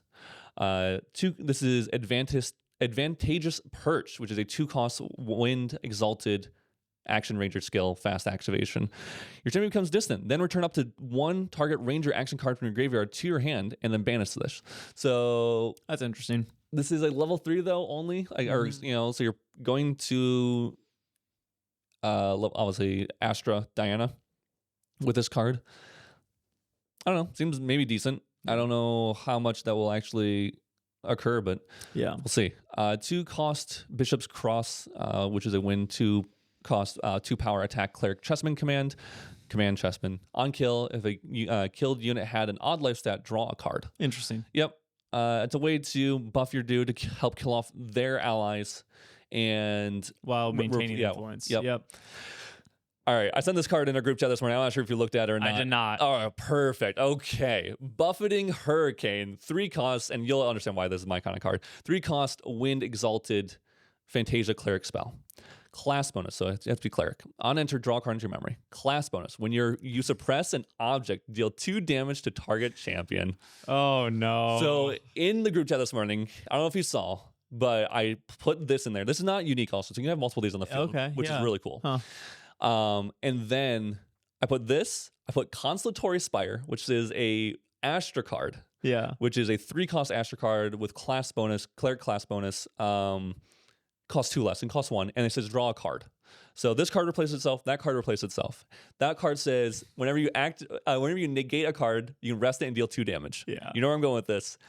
Camelot, buddy. Yeah. Camelot is a wind. Crazy. 3-cost domain from DOA that you can choose to, when you activate a win card, you can choose to negate it. And if you do, you can suppress something. Yeah. Suppress an ally specifically. This is when you suppress any object, by the way.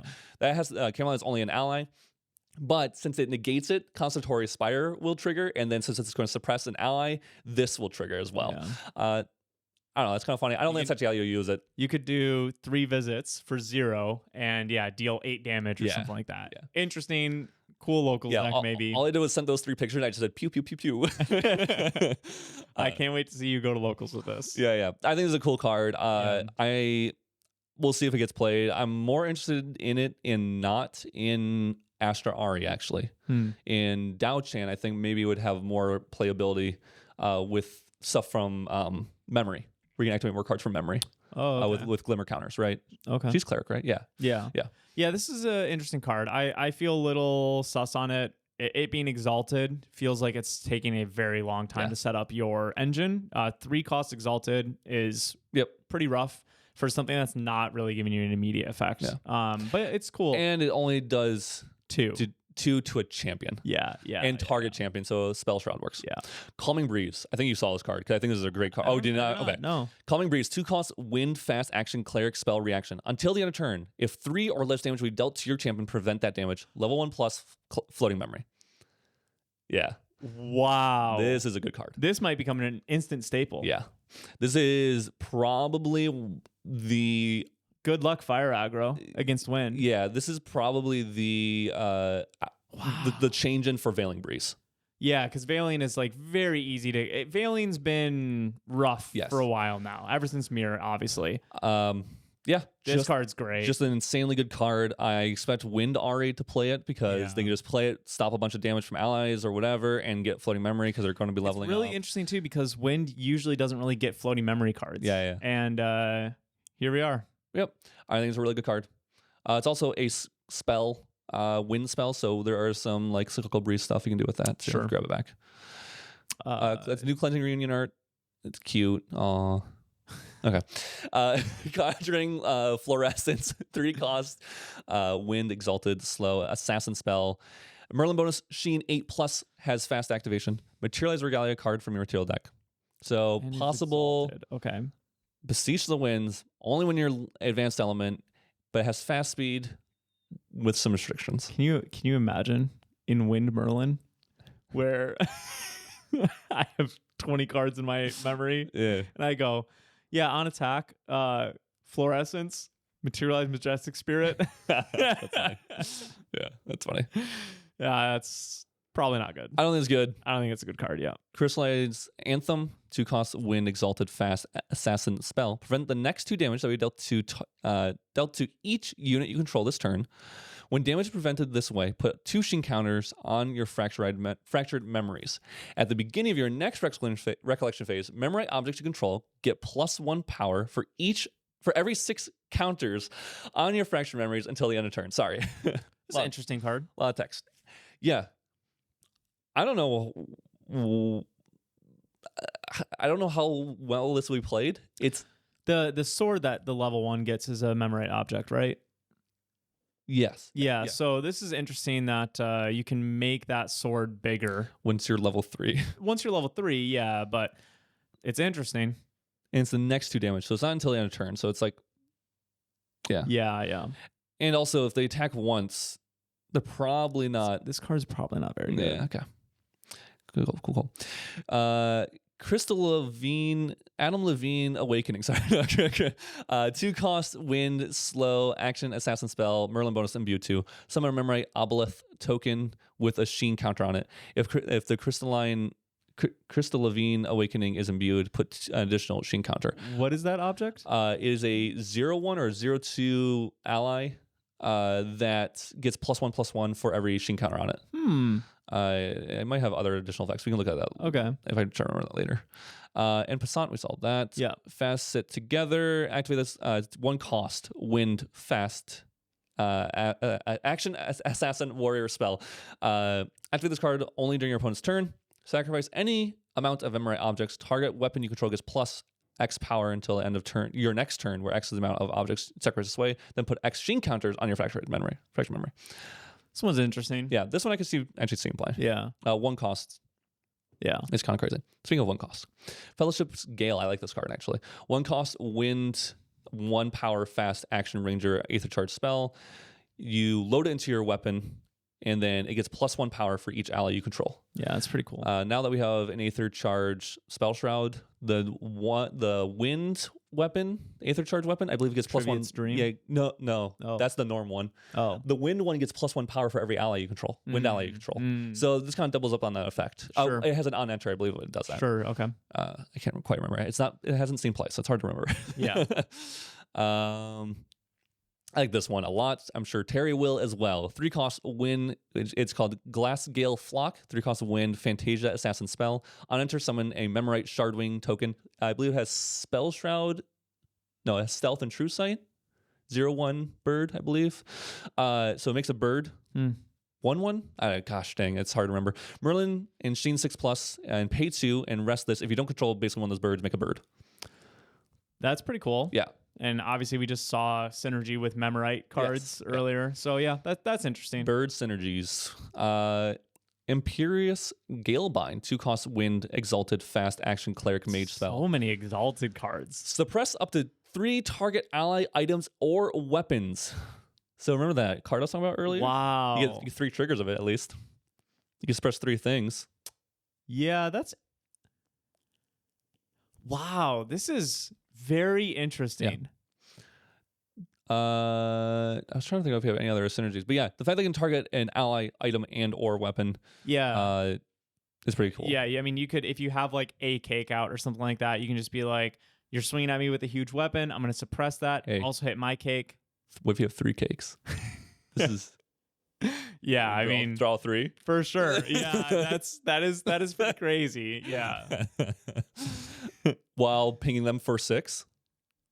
Yeah, if you have 2 of those suckers out. Anyway. Yeah. Lester's Shroud, 1 cost, wind, fast, action, assassin, skill, reaction. The next time target unit would be dealt damage this turn, prevent 3 of that damage, but also has Merlin bonus, Sheen 6, ephemerate 3. I think this might be one of the first ephemerate and wind we've seen. So you have to use this first. Yeah. It's kind of like a deflecting edge, but it's any damage, and then you can use it later on if you're Merlin. Yeah, that's interesting. Yep. I've said that a lot. Yep. Mistral Ranger, 3 cost, wind, 2/3, ally ranger human. As long as you've activated an Aether Charge card this turn, this costs 1 less to activate. So it could be a 2-drop 2/3 ally, and then it has range 2, class bonus range 2. Oh, that's good. Yeah. That's a good card. Yep. Just a good card. Roland Short's King. That's Short's Knight. That's why I got confused. I read it as Short's King when I was going through this first time. Okay, that makes more sense. 3 cost, wind, 2/3, unique ally, warrior, Chessman, knight, human, command will 1. Alice bonus on ally kill. If the killed unit had intercept or taunt, wake up and trigger this only once per turn. Whenever you read Chessman allies, there's just so much. I know. Like all at once. So this is really cool. Give it a buff counter, and then you can just start killing off allies. Is pretty nice. So it's a really, really good board control card. Yeah, it is. And it's a unique wind human ally. Yeah, not exalted or anything like that. Yeah, this is pretty interesting. Yeah, I like that card. Cool CSR. Ooh, yeah, that is neat. I like the little horse on the shoulder. Yeah, that's very cool. Is that an elephant on the other? It is. Anyway, Sighing Crown Wing. New bird. So many birds. Yeah, 2 cost, wind, exalted, 1/2 allied tamer animal bird. Has class bonus stealth, and then class bonus on attack. Put a buff counter on target animal or beast ally you control without a buff counter, including itself. Notably, it can do itself. Yeah. So it's a 2-drop, 2/3 stealth that can keep on buffing your other board. Which is That's really pretty funny cool. because I was just talking to Terry not that long ago, or maybe even you, about Meta Bloom Dryad and doing stuff where you play cards on the top of your deck with Gaia's Blessing. Yeah. And this is a perfect example of one of those cards that you would like put into that deck where you're just where you're going for like a big board with Meta Bloom Dryad these, and they're all buffing each other and then just going ham. Yeah. So I think that's pretty cool. Squall Snare, 3 cost, fast wind, suppress 2 target allies with the same reserve cost. Interesting. Yep. Surveil the Winds, new art. Cool.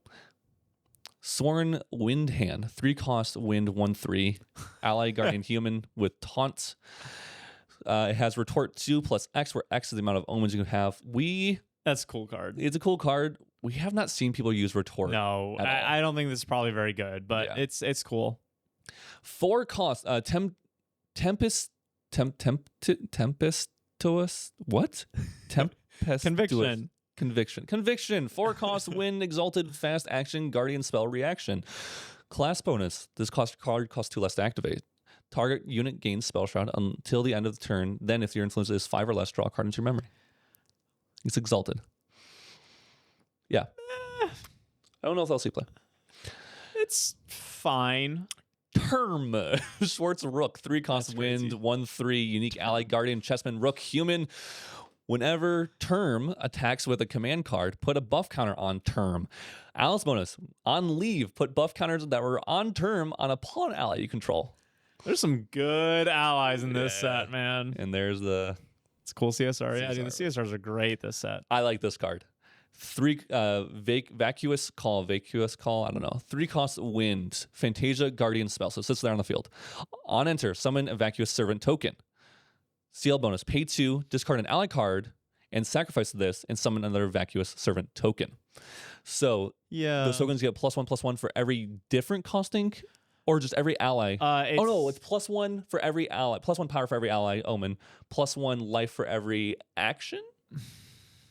I think so. Yeah, I can't remember what the. Oh, hey. +1 life for every ally. It's attacks and +1 for every. Yeah. Okay, but it's a 1/1. So as the link game gets bigger, it gets longer and longer. Discarding an ally card is interesting. So, you're playing an ally. You're getting rid of an ally to play an ally, and basically, I feel like if you have like a library witch or Solar in hand, or a cheap ally, a dungeon guide that you're playing in your early game, you're like, cool. Well, I could instead have a 4/4 or 4/5 or 2/5 servant instead. Let's do that. It's interesting. Yeah. Veiled Gambit, 1 cost, wind, fast, action, cleric, Chessman spell, reaction. Social cost, sacrifice the Chessman ally. Prevent the next 4 damage that will be dealt to your champion and up to 1 other target unit until the end of turn. Again, but like this is one of those. It's similar to Veiled Dash. Yeah, but you have to sacrifice a Chessman ally. I don't like this as much. Yeah. I'd rather draw 2, right? And that's very actually, new Veiling Breeze art. It's cool. It's similar to the more similar to the Judge promo. Visage Strike. I don't remember if this is. I have not seen 2 this. cost, 2 attack, Guardian Sword, steal bonus on hit. If you have 2 or less omens, banish this and put an omen counter on it. That's super cool. Literally, what I was thinking when we saw the Vaka's Servant synergy was I was just like, there's just not a lot of attack omens like that you're going to realistically get though. So this is very, very cool to see. Yeah. Yeah, this is that's a good card. 3 cost. Yeah, I know you just like these kind of cards. 3 cost wins. Whisper, Wind, Compass, Wind, item, Ranger accessory. On enter, draw a card in your memory. Class bonus: whenever a Ranger ally you control becomes distant, if that ally has no buff counters on it, put a buff counter on it. Yeah, that's pretty good. Yeah. Wow. Especially in suppress 3 items, all that kind of stuff too. Yeah. Kind of interesting. Windfall check. 2 costs, win to attack Cleric Chessman command Chessman on champion hit.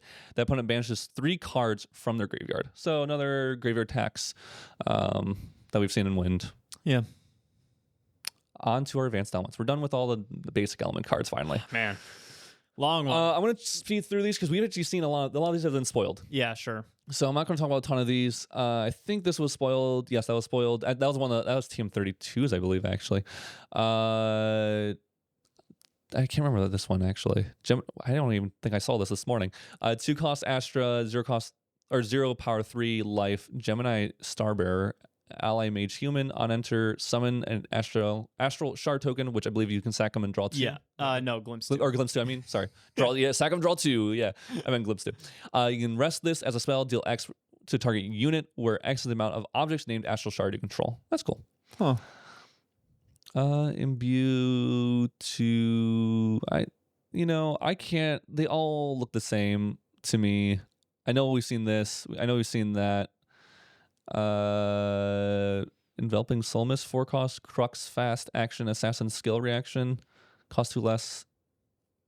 As long as your champion is awake. Yeah. Class bonus. Your champion gains stealth until they turn to put a preparation counter on your champion. I would normally say that that's a pretty darn good card, but we've seen a lot of True Sight and Lose a Stealth cards. Yeah, true. Yeah. Ethereal Absorption, 1 cost, Crux, fast action, Assassin spell. As additional cost, return a Regalia card to your owner's material deck, draw a card, and put 2 preparation counters on your champion. It's pretty costly, but gaining 2 prep counters can be very strong. Yeah. Because you have to think this is contesting with Ghost. Yeah, right. But to me, this is the Assassin version of Spirit's Blessing. Yeah. Basically. Yeah. So maybe we see someone with that. Which has not seen a lot of play. I love wow, CSR. Great CSR. Amazing. Yeah. Love that. Merlin, we've seen that. Recursive Confidant, 2 cost, Crux, 2/3, Warrior Human. Class bonus. So this is for Warrior, not the new Merlin. On enter, until the end of turn, you may activate target Warrior attack card in your banishment. Your banishment. Yeah. Very interesting. Yeah. Don't really have. I mean, I guess Merlin level 2, you could eat an attack card, but are you going to have one in your graveyard by then? Probably not. So this is like if you banish a Sudden Strike or something while leveling up, or a Dev Blow or whatever, right? Sudden Strike or Sudden Steal, is a cool one. Sudden Steal, yeah. But it is a little awkward that like you'd have to count on doing that essentially. So I'm not sure how I feel about that card. Yeah, that doesn't feel very consistent. Interesting card. It is cool. I mean, 2-drop 2/3 is still I feel decent. like it's more for Lorraine than Merlin because I mean the amount of times at Auckland, you banished your attack card in one of your games. Like, pretty often. Yeah. So maybe you just run a higher count of them and you just don't care. Banish them. Yeah. So, especially since we're getting more draw effects. I mean, it would definitely change how you're putting cards down to level up and stuff. So you probably would do it more often than I think right now. You're also, like I said, we're getting more draw effects. And there's a lot more graveyard hate. So I think people are going to probably start leaning more towards draw. And because of that, you're going to have more cards on your memory to banish instead of cards from graveyard. Okay, cool. Soul Trace Tessellation, 2 cost, Crux, fast action, assassin spell, prepare 1, put 3 sheen counters on target unit. If Soul Trace Tessellation was prepared, put an additional sheen counter on that unit for every 3 counters in your three cards in your banishment. I don't know. Works with the really cool Losser Astra sword that we saw. I forgot what it's called, There's some Palvor. Pavlov. No, it's not that. I don't know. On to Umbra. Abnegation. Yeah, have you? Okay. Oh. I haven't seen the card, so I'm going to read it. Maybe not. 2 cost Umbra fast action cleric spell. Recover 8 plus X, where X is twice the amount of curse cards in your champion's lineage. Alice bonus.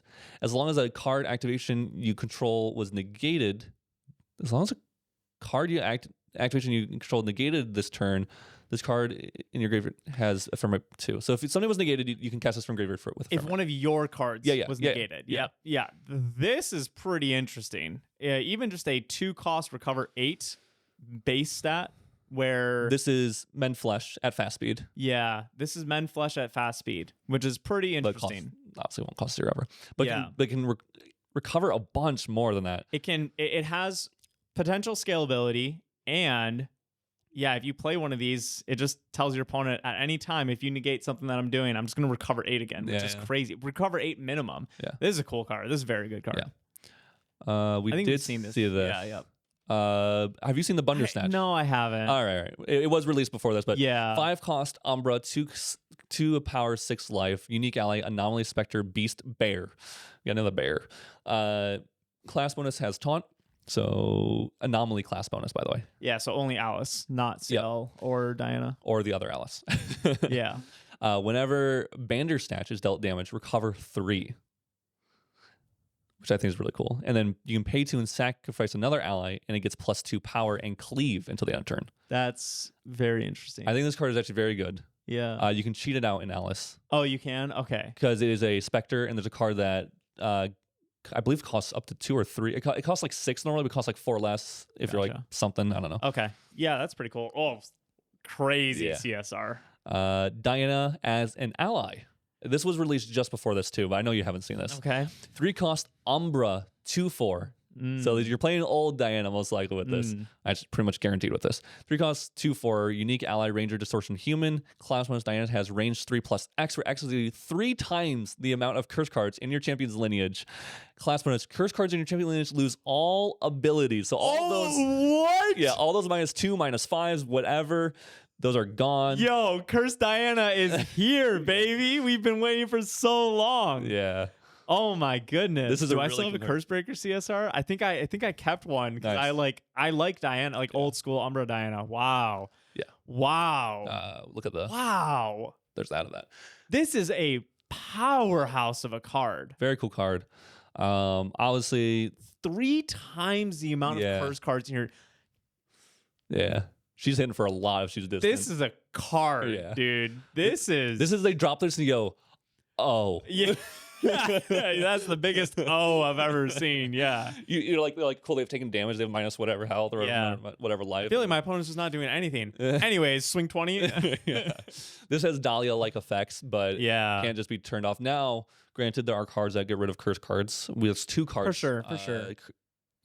What's Exercise Curses, Purification, and one other one, I think. Is there? Okay. Yeah. So yeah, pretty cool card though. That's very neat. Embrace Noir.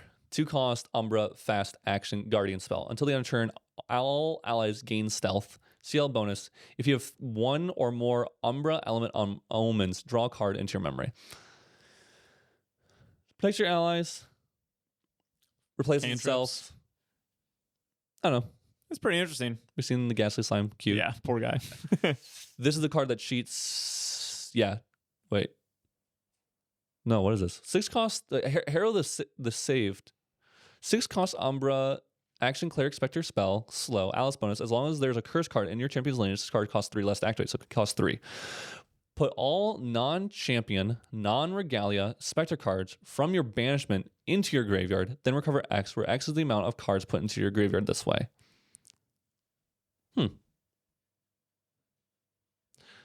So stuff that died because it was ephemeral. Yeah. Or got banished because it was ephemeral. It's the biggest thing. I mean, you get like Liminal Guides back, but I'm not even sure if you're playing Liminal. I mean, you're probably playing Liminal Guide, but you're probably not getting an effect with Liminal Guide once you're Umbra. But basically anything that's ephemeral. So if you're things that bring back from your graveyard that brings them back ephemeral, and then they die right away because like it says like I think Templar says that, doesn't it say it kills them at the end of step? Yeah, I think so. That'd be one. Yeah, that could be a good card. Jabberwock. Lost Promise. I'm pretty sure we've seen this. 2-cost, Lost Promises, 2-cost Umbra, fast action Cleric spell. Alice bonus, as long as your champion is defending, you may banish 6 cards from your graveyard to activate this card from your memory without paying its reserve cost. Alice bonus, deal 3 damage to target attacking unit, then end a combat phase. We have seen this. This came up before. This is busted. Are you kidding me? Yeah, this is a really good card. Dude, I'm so sorry for the sound. Yeah. I've been just screaming in the mic on some of these. Well, I hope Yeah, we'll see how it turns out. I do. This set is so cool. Yeah, very, very cool set. Maledictum Vitae. I know we've seen this because I kept saying Vitae weird. It might be a different way to pronounce this, but a 2-cost Umbra fast action Cleric Spectre Curse spell. Oh, right. You put it on the bottom of your champion's lineage. Whenever this card is put on the champion's lineage, recover 4, and then element bonus and Alice bonus. You can pay 2 and banish another card from your graveyard. Put this card on your champion's lineage. This is the way to stop Alice's level 2 from hurting you a ton. Yeah. Overflow the Borrow. 3-cost Umbra slow action Cleric Spectre spell. As long as you have no cards in your graveyard, this card costs 2 less to activate, so it costs 1. Put a haunt counter on your Phantasmagoria, then put the top X cards from your deck into your graveyard, where X is the amount of haunt counters on your mastery. Cool. Interesting. Perilous Mend. 1-cost. I'm assuming this gets rid of curse cards. 1-cost Umbra slow action ranger spell class bonus.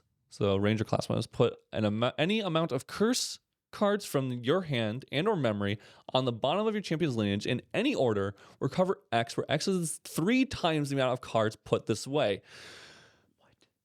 If your champion is distant, draw a card. So remember that Diana we were just looking at? Yeah, I do. I do remember that Diana that we were just looking at. Are you guys ready for Cursebreaker Diana to be tier 0? This is crazy. That's insane. That's really cool. I actually legitimately think that these 2 cards alone might be enough to actually make that a viable deck. You have to play Diana. You have to make her distant. Yeah. And then you play this. Yeah. So you could negate or kill Diana. You can negate or kill the thing that makes her distant.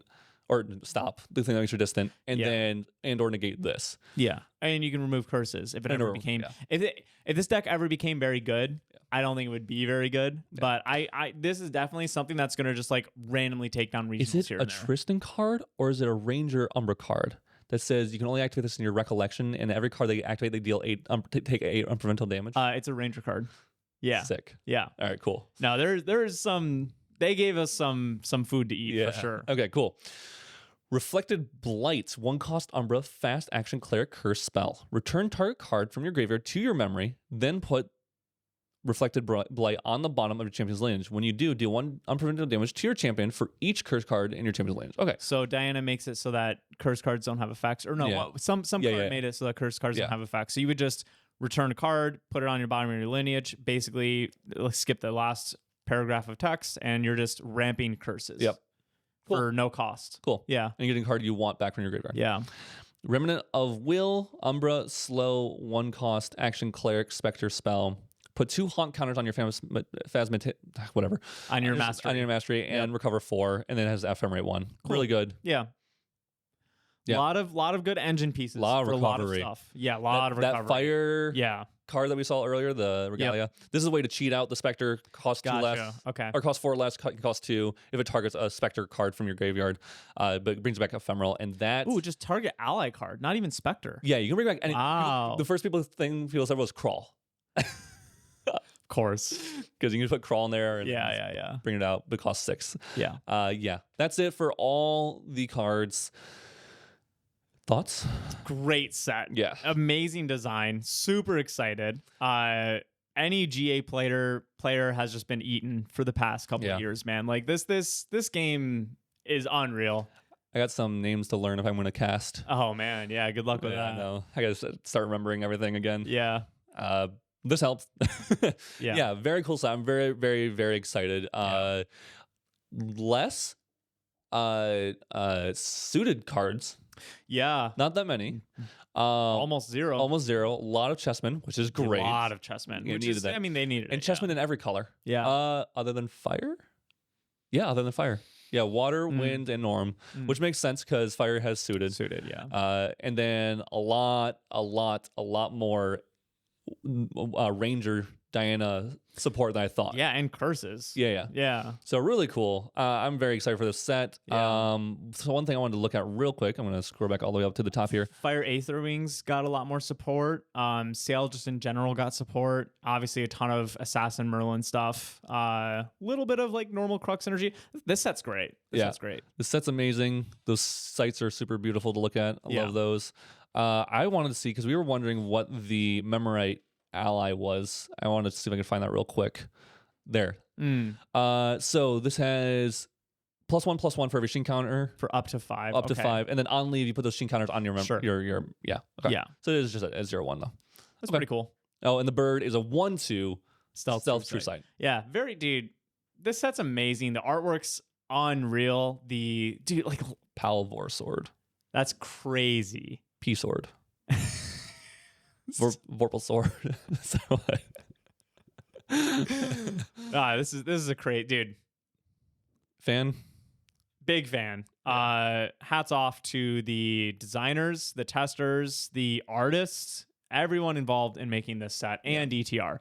I definitely don't want to gloss over how amazing DTR was either. I mean, like we've definitely talked about how like, the meta ended up not being really in a good spot for us particularly, but for everyone else, I mean, we have had so many comments talking about how everyone's having the time of their life in this meta. Obviously, like this was a fantastic meta, a fantastic set for GA from DTR.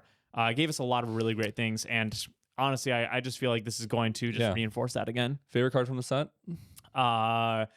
Honestly, Diana Ally, and I did not expect that to be my favorite card, but that card is one of the most powerful vacuum cards that we've ever seen. Like super cool card. Yeah, that card is super. I love super this cool. dude. This card is there's like so many good cards in this set. I mean, even the art on some of these, like, oh man, yeah, the 6 cost draw 2 I do like a lot. The one underneath. Yeah, oh yeah, this one I like this one. Oh yeah, that one's good too. Yeah, you just don't want to show my card. No, I don't care about your card. No, this one's really cool. I saw this. Well, here's what I did. I was looking at this one. I was like, oh, that's a really cool card. And then I was like, okay, let me see what's the rest here. I was like, oh, yeah. Oh, okay. Well, yeah. No, there's unreal great cards in this set. This is gonna be a fun set to open, I think too, especially with the sights now in the set and everything. This is gonna be super. This is just an uncommon, so everyone gets to play sort of these suckers. Yeah, that's cool. This is a fantastic set. Really looking forward to this. Can't wait for this podcast to age where we say that this card was unplayable and then it's tier 0. It's always good. Card that we thought is really, really good is going to fall to a quarter on release because everyone realizes that it's trash but us. Yeah. That was a 2-hour podcast. Anything else you would like to say for this one? Smashed it. Nope. Great podcast. Great set. Love GA. Can't get enough. Yeah. Looking forward to London. Yeah, I forgot about that. Where I get to bring my Alice deck. Yeah, Alice or my Curse Breaker deck. Yeah. I mean, Alice seems insane. I got to go make sure I have Curse Breaker CSR. Yeah. Those are 100% going to go up in price if they haven't already. Yeah, Bill's sick too. All right, we'll see you guys in the next one. Peace.